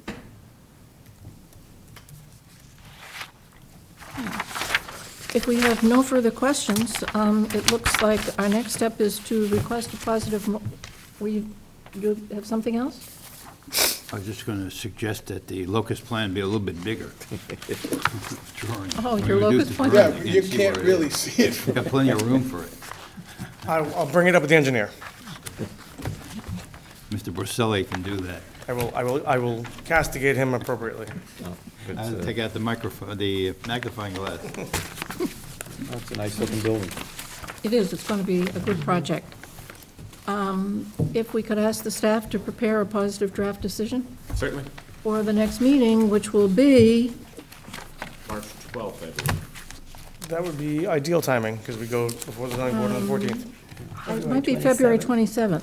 I apologize, it is February 27th. Look Just at me reading- wishing away February. If the timing is such for staff that the 12th is a better date, it's either hearing is well before our zoning hearing, so it doesn't make a practical difference to us whether it's the 27th or the 12th. Well, what's your preference?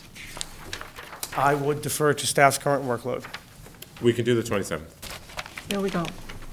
Okay, we're all set. Thank you very much. Nice project. Yeah. Thank you very much. We appreciate your time. Thank you. CJ, I'm looking out for you. Appreciate it. Okay, we have another project to go. Here. Wait a minute. Our next applicant is Kate Smith. She sing? I do. It reminds me of, She sings. some tunes. A site plan review application to construct a detached accessory apartment at 18 Owl's Nest Road. And speaking for that, we have no one, because they have Continuance. requested to reschedule. Correct. Yeah, due to the snowstorm and the fact that we had to reschedule our meeting to the 20th, they weren't able to make the 20th, so they've requested a continuance. Right, so it's their request, and it's to be sure that, no, in case there've been members, but there aren't. There aren't. So when you look at the project, there's not a lot that would call people out in complaint about it, And that's till when, 26th? at least at initial look. So they have indicated that either one of the 27th or the February 27th or the March 12th meeting would work for them. I suggest the 27th of February, get them through the process. 27th, then it is. All right, very good. I will communicate that to them. Okay, great.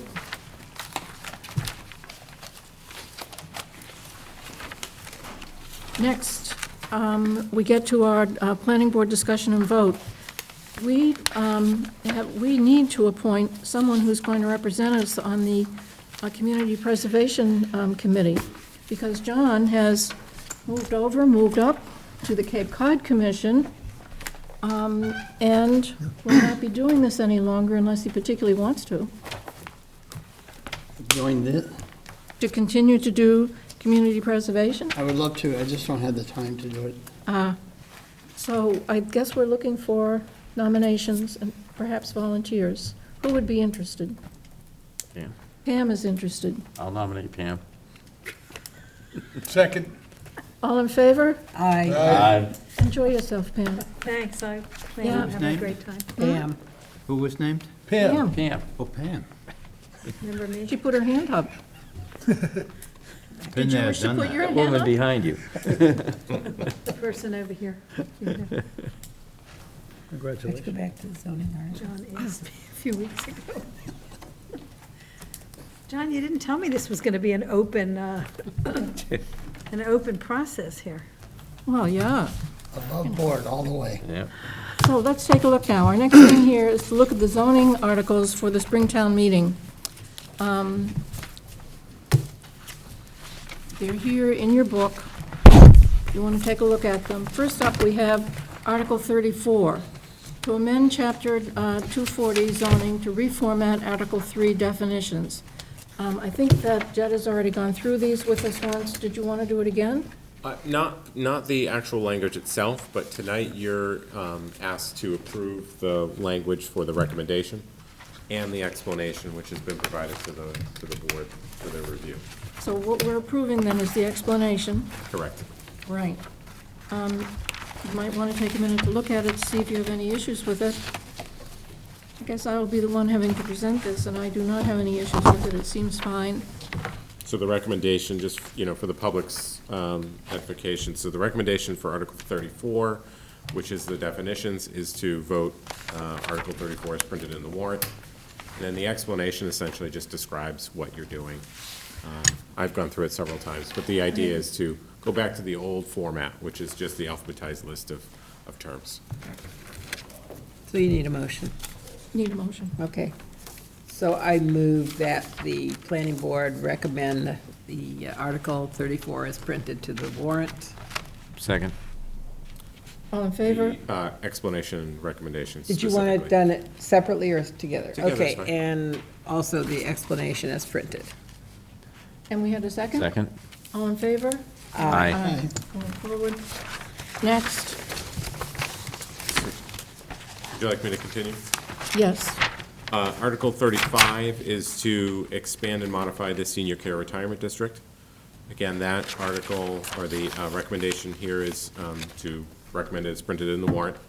And then, of course, the explanation provides the details of what you're proposing to do, which is expand the district to include from 7 acres now to 32 acres, and then add workforce housing as an allowed use within a sub-district, and by doing so, creating another sub-district that allows for the senior care community. So you'll have 2 sub-districts within this 32-acre area of land, and you'll allow for senior housing as it was before, but also workforce housing. And that workforce housing is defined as anything 80% qualified households earning 80% of the area median income up to 140%. And just in case anyone is actually listening at home, this is a very tiny zoning district. It's only one area. It's at the intersection of 151 and 28, and it will allow workforce housing, which we wanted, and pick up an additional senior care, and there's a proposal ready to go when this is complete, so. And this is us, it's not a petitioner's article? No. No. Oh. I got a question. Is this article specific for one project? It is, yes. In effect. I thought we don't do that. Well, I was going to warn you, it's not spot zoning that always comes up, but this relates to a specific town project that we've been working on for years, and that's why you get the exemption to town, to spot zoning if it's part of that. And this has always been, from the day one, a town plan to do this. So I believe that's the argument. We have to use a town meeting because they're going to be raising their hand to go with spot zoning. Happens every time, and that's the answer you have to have prepared. And keep in mind that the Senior Care Retirement District has been on the books since 2002, I believe. So the town created it back in 2002. The Attorney General approved it back then, and to Charlotte's point, it's the only district in town. You then amended it in 2009, and again, the Attorney General allowed for that. So this is just a third attempt at trying to create development up in that area, which, for a variety of different reasons, just hasn't happened, so. Yeah, That's the point. I just, previously they were going to have some kind of aquatic center there, invite all kinds of people, and this is far better use of that property. Oh, yeah. But if I remember correctly, when it was presented to us, they talked about the senior care facility. And they said, oh, by the way, maybe we'll put workforce housing in there. I didn't see a commitment to do that. Was it because of the zoning, or are they still thinking of that, or is this just wishful thinking on their part? I didn't hear them say, oh, by the way. I thought it was part of their whole proposal. It wasn't the original presentation. They said, oh, Really? the question comes, what are you going to do with the area in front? Oh, maybe we'll put workforce housing in there. And Well, it I was thought- like it wasn't part of the original proposal. I thought it was more definitive than that. Yeah, it was drawn on the map. Are you going back to 2002, Paul, in this, or something you said last couple of weeks ago? No, several weeks ago. It was actually I drawn thought they out. came right out and said that's what They they're did. doing. Yeah, it's drawn on the whole plan. point. That if they would be allowed to do it, that's what they were going to do. That was the purpose But if of they're it. not allowed to do it, they'd still do the senior care facility. That's what I heard. That's what it Correct. was, yeah. That's exactly what I heard. Oh, I'm not opposed to it, I'm just saying, I thought it was, yeah. like, if you don't want this, we'll do that. No. I think there was concern, I can say this, the working group that, reviews the zoning bylaw changes that ultimately come to you, had concerns about even a future developer. Let's just pretend this current one, it just, doesn't happen, but a future developer coming in and only doing the workforce housing and not doing the senior care housing. And so what we tried to do is put in language that tied them together, so that the original intent of the town back in 2002 is still honored in this zoning district, which is senior care Right. development up in that area. So they couldn't back out on the senior care and just do workforce. It was more Correct. like that. Right, Correct. no. Yeah. But have they committed to putting in both facilities? Yes. Thank you. Because Okay. there wouldn't be any point in doing it if they didn't commit to that. So, a motion? Okay, I move that the board recommend Article 35 as printed in the warrant and accept the explanation as printed. Second? All in favor? Aye. Opposed to the warrant? Okay, Article 36. Jen? Okay, so Article 36 is to modify the conversion of a dwelling use in 3 districts in town, zoning districts, the business district, the public use district, and the single residence district. The recommendation basically indicates to approve the revisions that had to be printed as shown in your document. Because when we tried to do the red lines, when it went to print, there were some errors in those red lines. Some of the things got jammed together with the lettering. So we just wanted to make it clearer to everyone that those are distinct areas. And I can specify them for you. So in the single residence district use table, items, I believe it's items E and F and B and C got combined, simply because when you're doing red lines, Microsoft Word sometimes likes to show you that you're doing it correctly, and then when you accept the changes, it jumbles it all up together. So there's just some minor errors, and so the recommendation is to basically approve what's shown in the, in this document here, which is all consistent with what you have wanted before. Changing the date from January 1st, 1980 to January 1st, 2000. Providing consistent language in each one of those zoning districts as to how the zoning board of appeals would handle the conversion. And then adding some language that allows for, or requires that the resulting residential or the rental dwelling units be rented for at least a year's period. So again, to try and curb the short-term rental issue that may come with this conversion. Jed, how is this going to be presented to town meeting members, though I'm losing that somehow? In our presentation, you mean, or? Whatever they're going to have to vote on in front of them. It's going to be that, so. This is yes. it. So Okay. the recommendation will read that the town vote Article 36 with the following non-substantive revisions as shown below. Yes. And so what it'll do is it'll show those three tables with the red lines. And so they'll be voting that version versus what's shown in the warrant. Just minor issues with lettering. Any other questions, comments? Nope. I have a comment. Apropos of the housing production plan earlier, Jim was the one who picked up on this and insisted on it, and it adds another 20 years' worth of buildings that could be converted to multiple family dwellings. So it's adding to the supply of potentially affordable housing, certainly to rental housing. So that's good. Okay. Are we Okay. ready to? I'll see if I can do it Yeah. straight. I move that the board recommend that the town vote Article 36 with the following substantive revisions as shown below, and then we have that in front of us with the red line and the crossouts. And also to accept the explanation as printed on this page.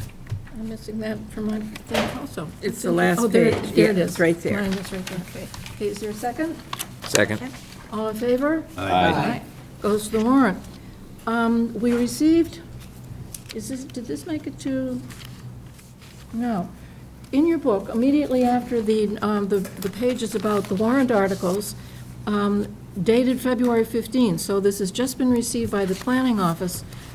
The Commonwealth of Massachusetts Office of the Attorney General sent their approval, their final approval. We approve Articles 9 and 10, adopted at the Falmouth November 13th, 2023 annual fall town meeting. So it got approved, and with it came, comments. So I read through the comments, and because it's just recently received, I'm sure it's going to go to our, the planning office has it, it will go to the legal office, but the one that hit my eye, I don't know if you had a chance to look through it yet, is on the second page of this. They're talking about, under Article 10, we made some changes as far as the accessory apartments were concerned, which I hadn't remembered, I had to remind myself what they are. But what the state has gone on to say is to advise us that there is some pending legislation that we might want to comment on, so it fails. That would be what I would be looking for. And what they are recommending, they have a whole thick paragraph they're going to recommend, that the use of land or structure for an accessory dwelling unit under this paragraph shall not require owner occupancy of either the accessory dwelling unit or the principal dwelling. In other words, they both become available for either ownership or for rental, is what happens. So that could easily become short-term rentals. You bet. Summer rentals. You yeah. bet. Summer rentals, seasonal. Heartbeat. Immediately. And so I am hoping that the town legal office, but I think the planning department could draft us a letter objecting in the strongest possible terms to doing that. And citing our housing production plan concern with short-term rentals and seasonal rentals, that we really have too many now, we don't certainly want to enable more. And that the owner occupancy was there specifically to restrict those options.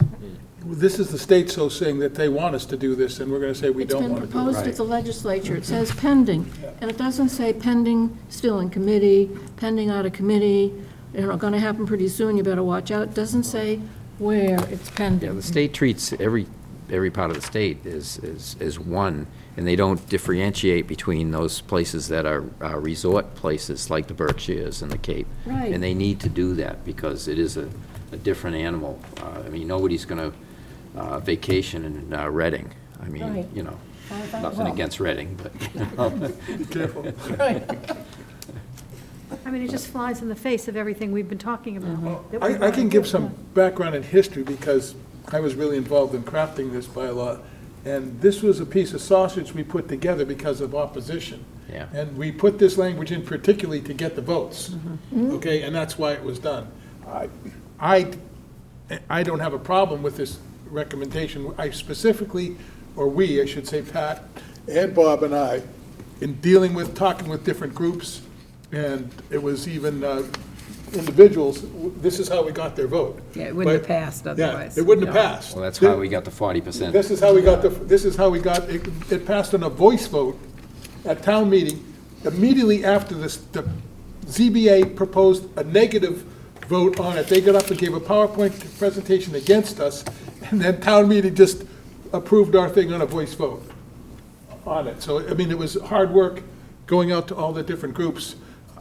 I understand where this is coming from. If you remember, Attorney Ahmed has been pounding us on this particular issue for years, and I don't think we can do anything about it. I don't mind if you want to stand up and charge at the windmill, but I think this is a foregone conclusion. The state's going to do this. But I think we should You think charge at so? the windmill. Yeah. Well, I'm okay if you want Yeah. to go at it. I think we should keep an eye on how our particular legislators act on Right. this. Right. But I just wanted to give you the background of why And this it's an came out that election way. year. Would there be anything to stop us, if this went through the state, from doing a home rule petition to not do this? Got to check with the Can you home rule against a state law?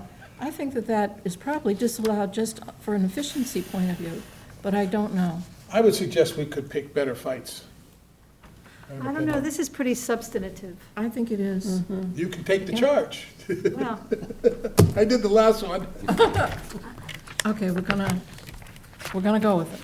So we're gonna, You want me to look deeper into the issue and see, you know, what the legislation's all about, and perhaps I do would some act research strictly there? on or- this letter. Yeah, I mean, They sent us the letter, Come up they with some are saying this. exemption or The waiver or planning something. board unanimously opposed to it, and I think Bob's addition, that some if they want to propose it, some exemption for the communities that have a lot of seasonal rentals shouldn't have to abide by it. Okay. You're right, though, we're treated like the rest of the state. Western Massachusetts is treated like Boston. It doesn't apply across the board, or you end up with something that is not a good thing. Yeah. For us, Yeah. yeah. Okay, Jim Yes. had something that he wished to bring up, and I know it's not on the agenda, but it's toward the end of the meeting. I think that we can do it for this thing. Well, if that's okay. Approval of amendments I mean, we just talked about things going to the warrant, so it's not too far off the warrant issues we're talking about. I bring this up in particular to what happened with the announcement that the working group had decided that Mr. Cott could just be delayed. I was really against it. I really felt, Did Jed get a copy? I didn't give it to him. I think, Pass it on, Dave. yeah, there was one passed. Anyways, let me read my letter and then I can go in further discussion. I'm writing to express my concerns regarding the discussion to delay Mr. Cod and the composition of the working group tasked with this matter. Upon review of the makeup of the working group, I can't help but notice the potential bias.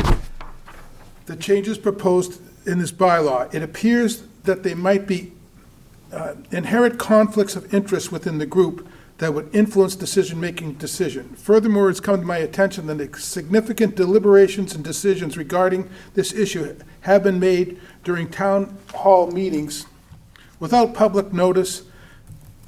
It is concerning to me that the abutters have also been included in this discussion without a broader community involvement.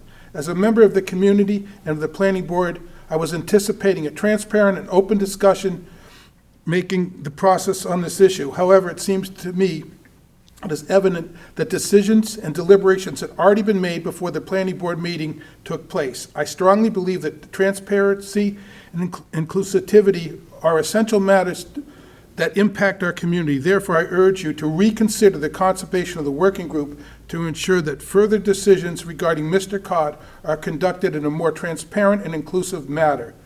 Thank you for your consideration. I felt you guys already made the decision. I was told it was a recommendation, and bang, we had no discussion, and it was made. You all voted for it, and I voted against it without any discussion at all. And then when I found out about the composition of the working group, it became obvious to me that the bias that is in the ZBA and abutters were included in the working group without any discussion at all. I don't know how the group was picked or why an abutter could be allowed to sit in on the meeting without me being involved in it or talking about it. I was really looking forward to an open discussion at this meeting, but you guys had already made up your decision, and I feel Jed went around and talked to each of you, got you to approve on it, and boom, the vote took place, and bang, it was done. Talk to me. We had 2 minutes. You're going to have to remind us of what your concern was within Mr. Cod. I thought it was important, this is really important housing issue, that this could have, the change in language about making the ZBA, making it clear to them that we are the special permit granting authority. I thought we're ready to do it this year now. You mean whether or not we would send a letter to the ZBA? Is that what you're talking about? No. What is the problem?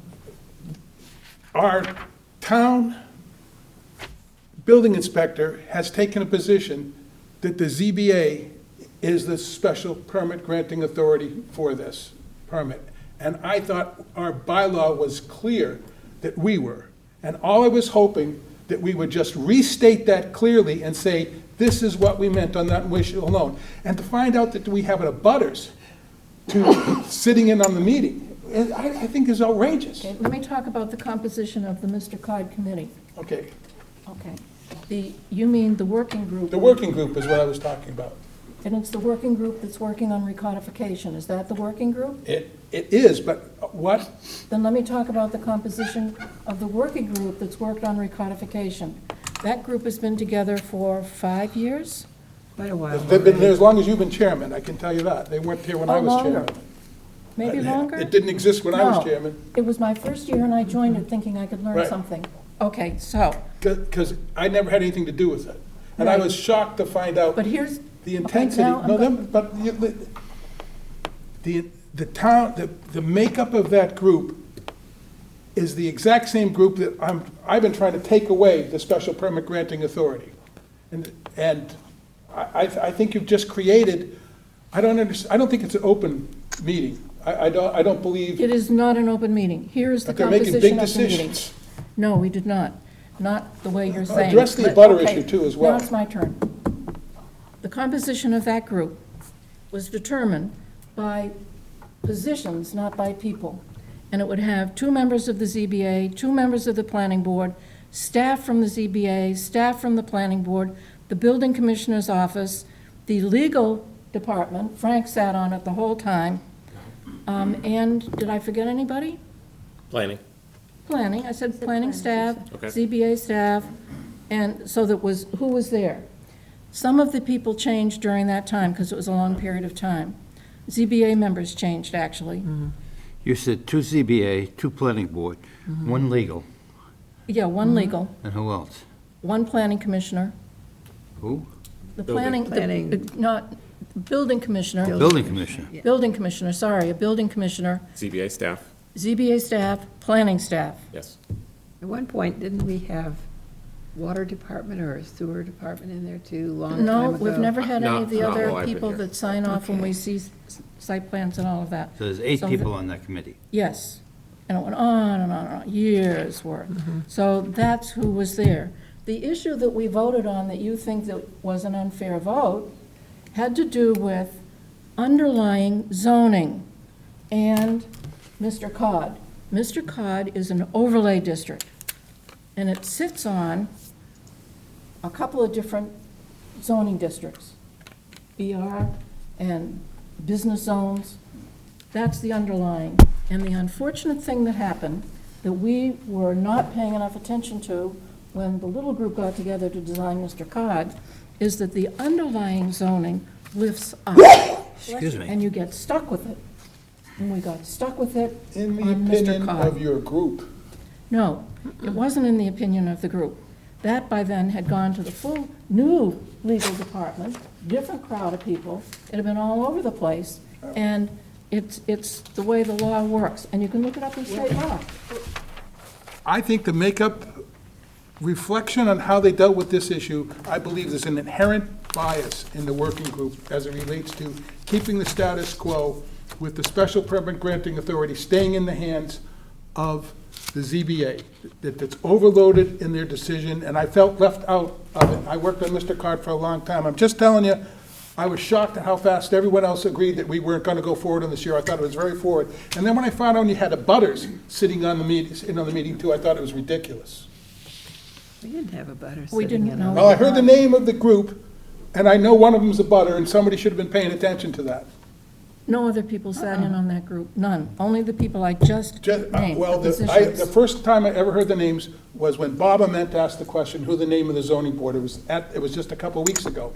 And I listened to the name, and there's an abutter to the problem I have with Mr. Cott sitting on that board. And I don't think, did anyone ever question that? Well, I think it's really important to do two things. One, it's a working group. So it's important to remember that. That working group advises me, the town planner, which then I advise the board. So that's the way the process works. I think you may be referring to the composition of the group and perhaps the location of a particular project. Correct. And the influence that this person may or may not have over that location. I also want to emphasize the fact that all of these meetings are public. They are publicly posted meetings. We record all of the meetings. They're on FCTV. They're on the FCTV YouTube channel. The public is invited to attend. They can. But the way we've set it up is a webinar format. So that means that the participants in the working group, the actual members of the working group, are panelists, let's call them. So we're able to communicate with each other over the microphone, and so everyone can hear us. What we do with the public, if they attend, is that we keep them in the waiting room. And so the waiting room is, they're basically allowed to type in questions, or at the end of the meeting, a member of the public can be elevated to being a panelist, ask a question, and sort of have a conversation with the working group. To date, no one has joined these public sessions that we've had, but people are invited to come. They're open public meetings, and people can come at any time they want. This is my opinion. I felt that that deliberations and decisions were made and recommendations. I think the way it should work, you should have that group telling you, but it only should be you telling us what you think. But all of a sudden, this working group has made the decision, and bang, we went through. And to find out there was an abutter to the project sitting on it without anyone checking, that really got me going. So, and that's exactly what happened. The working group advised me, and they had a lot of questions, a lot of concerns about Mr. Cod that remained unanswered. And we were right before the recommendation to make the warrant, make the article part of the warrant. I stood at the podium and explained that to the board and said, my recommendation is just to hold off till November so that we can figure out all these questions that we have, rather than just try to take. Did you even know that you had an abutter sitting in on the meeting? Well, we weren't talking about a specific project. Well, the one project that I'm talking about is the Mr. Cod audit, and there was an abutter was sitting on your meeting. I understand, but again, we're not discussing. care. Well, we're not discussing a particular project. We're discussing a district. and the zoning language that affects the district. Let's keep it civil. Well, okay. We're just going to assume But I goodwill just on want the you to part of know, everyone this involved. is not an old, this is something that, we never had this working group when I was chairman. We had, the group that I worked on for a long time was the comprehensive plan. Yep. And we never came into a meeting and said, oh, this, we always brought all the discussion and had this discussion at the meeting, and it was a presentation. It just seemed to have steamrolled. I felt totally steamrolled. I didn't have a chance to have an open discussion publicly. Now, you can say I had a chance if I wanted to go to those meetings, but I joined the planning board to have those meetings here, not to go to another meeting in town hall with back channel people, and I'm gonna fight this issue. I really think it's a big mistake. And if I have to go further, did anyone check to see people sitting in that meeting with their, a butter to this specific project? You didn't even? Again, we weren't talking about a specific project. We're just talking about the zoning bylaw. We're Well, it not has an talking effect about. on a project, though. It also has an effect on the entire Okay. district. So it's important to keep those things separate, because that's not what we're about. I think you're giving far too much weight to a group that has a lot of bias. I've been trying to wrest away the special permit granting authority from a group, and you've got a group that's trying to delay it. With the amount of people, with the zoning administrator and zoning people there. Jim, I went to all the meetings. I'm part of that group. Yeah. We never discussed Well- the location or the authority of special permitting with that group. It didn't come up with the just group. It didn't. It came up here because we were feeling it here in relation to a project we were looking at, and it was here that it came up that the underlying zoning is going to determine this, not Mr. Cobb. But we could have- And we sat here and we discussed it, and we were very disappointed. I'm disappointed Right. too. But that discussion was here. It wasn't somewhere else, because it didn't take place in the working group. How long was the discussion when this article came up for our approval for town meeting? How long did this board discuss it here? We discussed whether or not we wanted to bring Mr. Cod forward to fix this problem between underlying zoning and overlay district. That's the way we were discussing it. Did we want to bring it up now for this town meeting, or do we want to wait until the fall? And we decided, this is going to That's take my too whole long. point. That It's was going to be. decided by the working group and No, not by the. no, It was decided no, by the it was board. decided Decided right here by here. the board. It only came up here. Timing of when something goes to the town meeting does not come up in the working I group. think it gives an appearance of a secret back channel group. No, I think you have seen something that didn't happen, and you will not be convinced otherwise. That's what I think. Well, a butter should not be sitting on it if it has an effect. And maybe you say it doesn't matter, but anyways, I was really taken back by how many decisions and how the recommendations are already being made.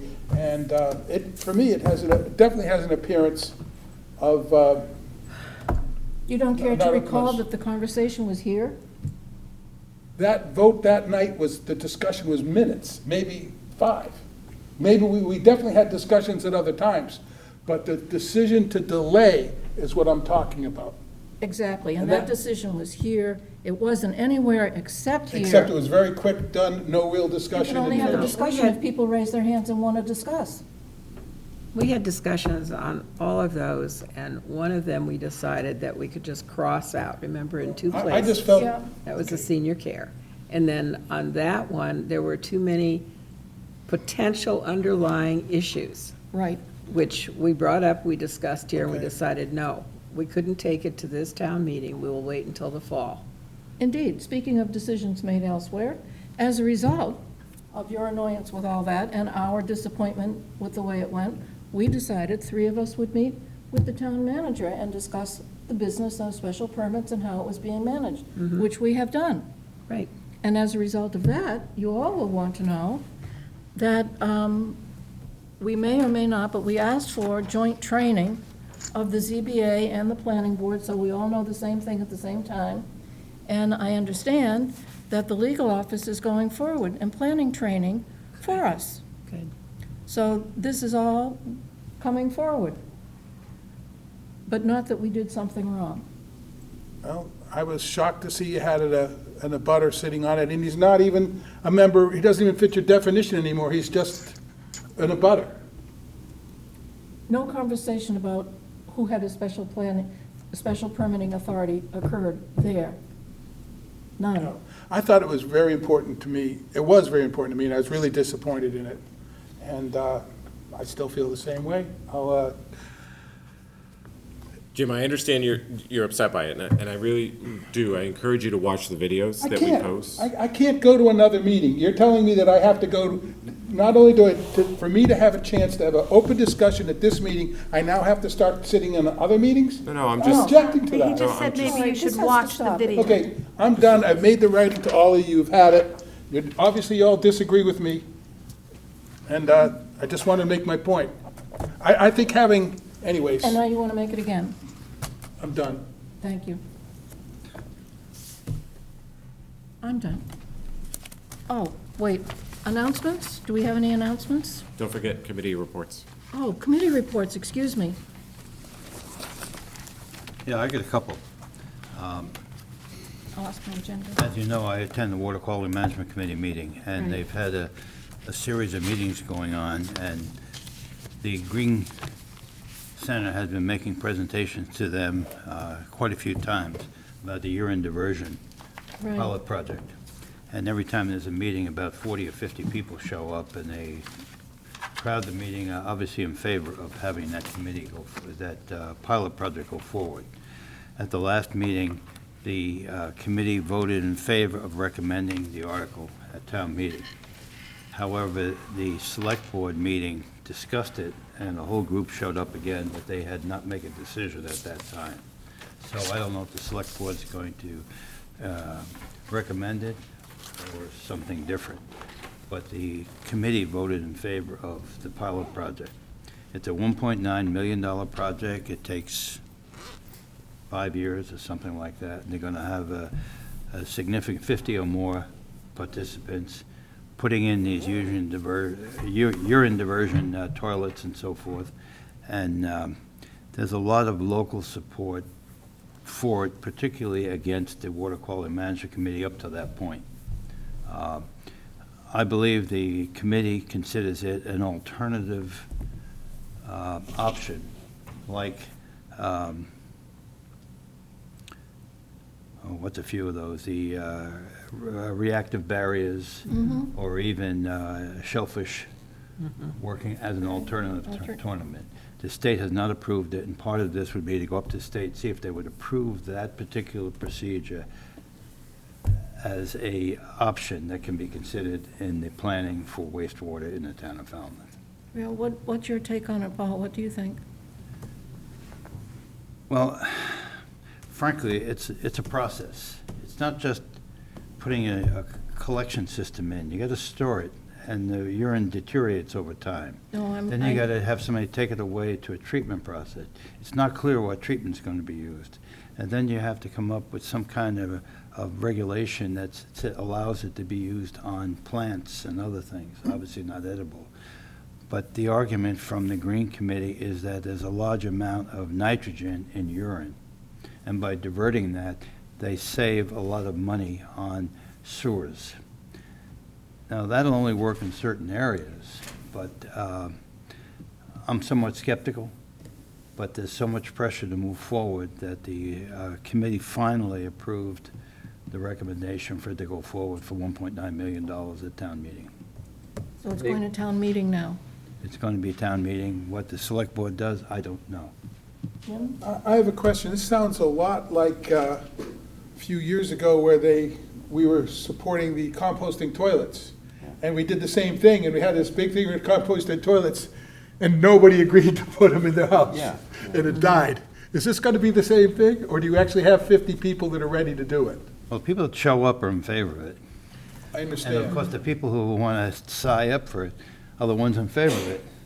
So there's a built-in bias in the people using the diversion toilets anyway. Well, but do they have 50? But I think there's a process, there's a lot of things that have to fall in place before it gets accepted by the state. But I just want to recall, we did this before with the composting toilets, and we had the same vote. And nobody signed up, or Well, one person did. As long as they're not trying to make it a mandate. Yeah. you There's know. another thing, Right. too. It's an alternative. It's called urine diversion. Where are we diverting the urine Right, to? Right, To this barrel that collects it that they don't And know where it's then gonna where does it go, go to? yeah, as Paul pointed out, Well, Right. it goes to the sewer treatment plant. yeah. maybe. So be prepared, town meeting. It's going to be a real big argument on behalf of the Green Center. Yes, they will be there. Okay, the other thing is, Is anyone here gonna put in a urine diversion? No. I'm sorry. We don't need to be on record about I'm this. sorry. That's not fair. This is an idea that people are trying to build Forgive me, enthusiasm I for, just have heard this before. and they're entitled to that.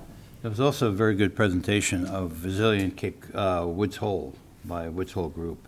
And it was a very good study about what they're doing in Woods Hole on resiliency. I don't know if I've circulated the presentation, but I'll get it and circulate it. But it was a very, very good presentation. Most of it was done by Woods Hole Group. But there's a lady from Woods Hole, I can't think of her name right now, who made the presentation, did a very good job with the presentation. So I think that's something we ought to look at. The problem is we still don't have a coastal resiliency coordinator.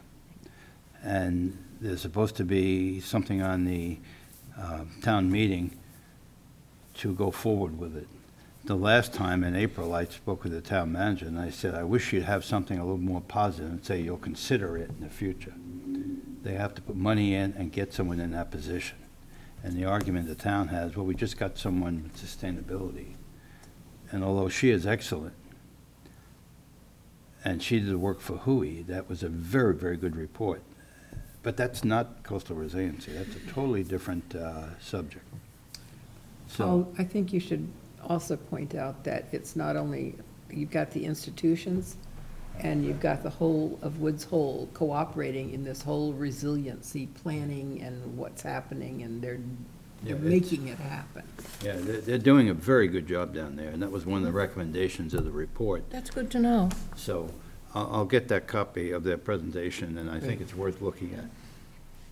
Any other committee reports, John? No, I have a question, if it's Oh. okay. Paul, on the urine diversion area, you mentioned a request for some funding, was it $1.5 million? Is that- I'm not sure where the funding's coming. The town wants to fund, they want the town to fund it, $1.9 Well, million. do you What know- the source of that is, I don't know. No, do you know what the use of the funding would be for? No. Okay, thank you. If I can go forward? A third Another adjunct? committee? Yeah, may I? Sure. You've asked me about Shervick's Pond, Oh, okay. particularly since you were the original participants back in, Way back, whatever way it was. back. Any rate, my first presentation of the concept was 10 years ago to the select board, believe it or not. But more importantly, today we had a meeting with Jed, who's the town liaison. We had a meeting with Tom Bushy, who's the principal of Lawrence School, Jeremiah Pearson, who's the, what is he, the, Treewood. Pearson? Tree warden. Treewood, yeah. yeah. Was that a little torch? And it was a very, very good meeting. We went over through the project, what's going on, and the town would like to move forward and have something to coordinate with Arbor Day, which is in April 21st. 6th, April 26th. Yeah. Are they So, planning more pruning? so the intent is to do something, I'm not quite sure what that is yet, but we had a very good discussion on what different people have to do with different things, and what Jeremiah is moving for, and what he's trying to do there, and what the conservation needs to do, and what Jed needs to do as well. So I'm optimistic that it was a good meeting. We spent better part of an hour at Lawrence School. And the really interesting thing is, Coit Bay has been working with the 8th grade students for about 28 years on taking samples, analyzing samples, and talking about the water quality in Shervick's Pond. And the regional coordinator for the town, for the school, I'm trying to see her name here, has sent me some information, Kamila Majewski. And I looked at some of the information she had, and there was all kinds of photos and things of the kids taking samples, doing the analysis, and doing the posters they did before. So we've been encouraging the school to do something with that, and they're going to see if Did they you all can. get a copy of that? Was she at the meeting? Vicky No, she was not at the meeting, Oh, she should get a copy, but she was given Bush was given a copy for her. right? So basically, I'm a little more optimistic today than I was yesterday, thanks to. That's always a good thing. Always a good thing. You want to add to it? I was just going to add that, you know, the intent of the Shivrix Pond project is to increase access to the pond. And, you know, the board knows that currently there's a fishing pier viewing platform proposed at this location.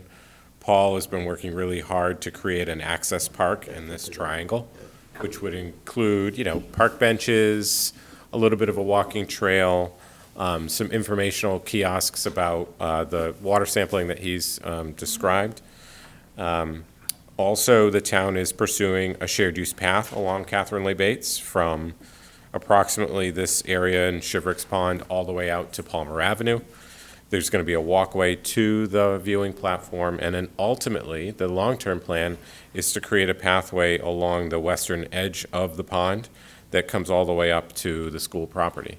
And so that's, you know, it benefits in two ways. One, it increases access to the pond itself, but it also potentially provides access for summer tourists who may or may not want to park at the Lawrence School to walk this path to downtown rather than Right. try to jam themselves into the limited parking that we have in the summertime. So there's a lot of benefits to the Shivrix Pond project, so we're working really hard to make Paul happy. And get all the pieces funded. That's right. Yeah. Thank you. Is there more to your planning department report? No, can I ask just a quick question on that graphic? Sure. That's a really clear view. What theme are you looking at? Is that satellite? Is that actual photograph Yeah. satellite? Google satellite. It looks sharper. Maybe it just looks really sharp to me. It's clearer than I'm used to. Yeah, yeah, I think they recently changed their Yeah, it background. looks like something, it's for the better. It's a lot sharper. Yeah, yeah. Well, So- I think the bottom line is there's a number of things that are going to have to happen.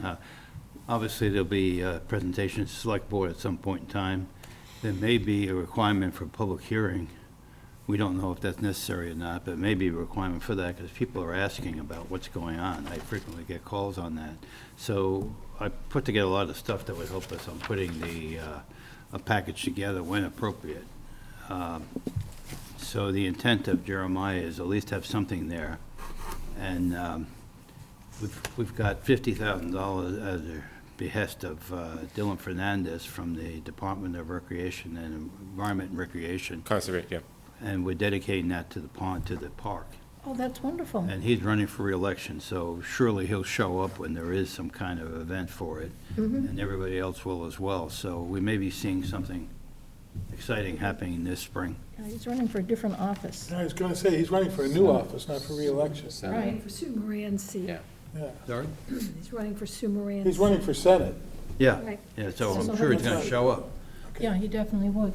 John? That's what I mentioned, that CPC has funded this project. Right. I believe it was around $400,000, He loves my 300,000, signs. okay. There's more available if you need to, We're coming back. we need that pier to be a little bit bigger. We'll be coming back. Okay. How big is that pond, Jeb? I don't know. That's what? I don't know. Is it a great pond? I don't think it's 10 Paul, do you know acres. how big the pond is? I How believe, big is that pond? Area-wise? 3 acres. I don't remember what it is. yeah, I don't remember either. But we're very close to finalizing all the environmental permitting for the viewing platform, which will be located right in here. Oh, great. That's So what will really we bring could see people. construction soon. Yeah. So we're excited about that. I just have a question. Well, yeah, that's right. Can you come? I've heard that there's actually a herring run You're that right. goes underneath Main Street and connects out, and does that actually exist? I mean, I've heard of, do you know that for a fact? I don't know if there's an actual herring run, but I do know that there's a Supposedly a drain. pipe underground with the actual, because the pond used to be a lot bigger and they filled it in. Yeah, But I think I was told that, right runs where to you're pointing Sitters. right now, there is a Yeah. culvert Yes, There's a culvert. Right that here. A big wide. And I pipe. think it goes to the next pond. yeah, it does. To Sitter's Right Pond. over And the And Sitter's has Pond the is a herring platform run. over it. Sitter's Pond does go out to the ocean. Yeah. Goes There's out to actually Fresh River. Actually, there's a string of ponds. There's the Weeks Pond off Right. Lakeview. It goes to Yeah. Sherrick's Pond, Yeah. and then it goes to, Sitters. Yeah. And then Isn't the all the acreage way of out. the pond somewhere it goes in all the our way book? out to the sea. But there is a pipe that goes It is. but I along don't Town know Hall, where. Yes. right over here. Yep, connects from, Right. from Shiverick's over to Sitters. Right. Yep. Goes next to the church. I've never been through the pipe, but I've heard that it I exists. think it's, That's good it's to know. right here, right? Yeah, I wouldn't fit. Yeah, right out here. Yeah. But So the the planning- the big thing that's of a concern is we're still waiting for the probable estimate of construction costs from the contractor. And, you know, depending on how that comes in, we may have to seek additional funds from CPC. Right. But we don't know what it is right now, and that's a big concern. But they're in the process of finalizing that, I believe. Yep. And now you need to direct your CPC funding issues to Pam. Good point. That's why I didn't volunteer to be on the CPC. I Oh, have to 'cause- recuse myself. Right. So Planning department. if I may, one final plug for the housing production plan. So for the folks who are listening, watching at home, if they're so inclined to want to review the housing production plan, simply go to the Departments tab, click on Housing. Two-step process, so it's down here, New Housing Production Plan Information, just click this link here. And then right here in the middle, you can click that link to get to the housing production plan itself. And what we're asking folks to do, as Kim mentioned at the very beginning, is just email this email address with any comments by March 1st, so that we can incorporate them into the final plan. So final plug for the housing production plan. You can always go to the homepage, it's the top news item, click on that. All these links eventually get you to the draft plan. Excellent. Okay. It really is a useful plan. I like that it's collected all that information in one place about what we already have. Yeah, and actually, while I'm here, if I may, just for really quickly, so if I'm just clicking on the plan itself. Now, the camera is probably not going to pick up the size of the packet that's on the table there, but it's about 117 pages. The good news is that we've condensed the majority of the required information into the first 20 pages. It's in the executive summary.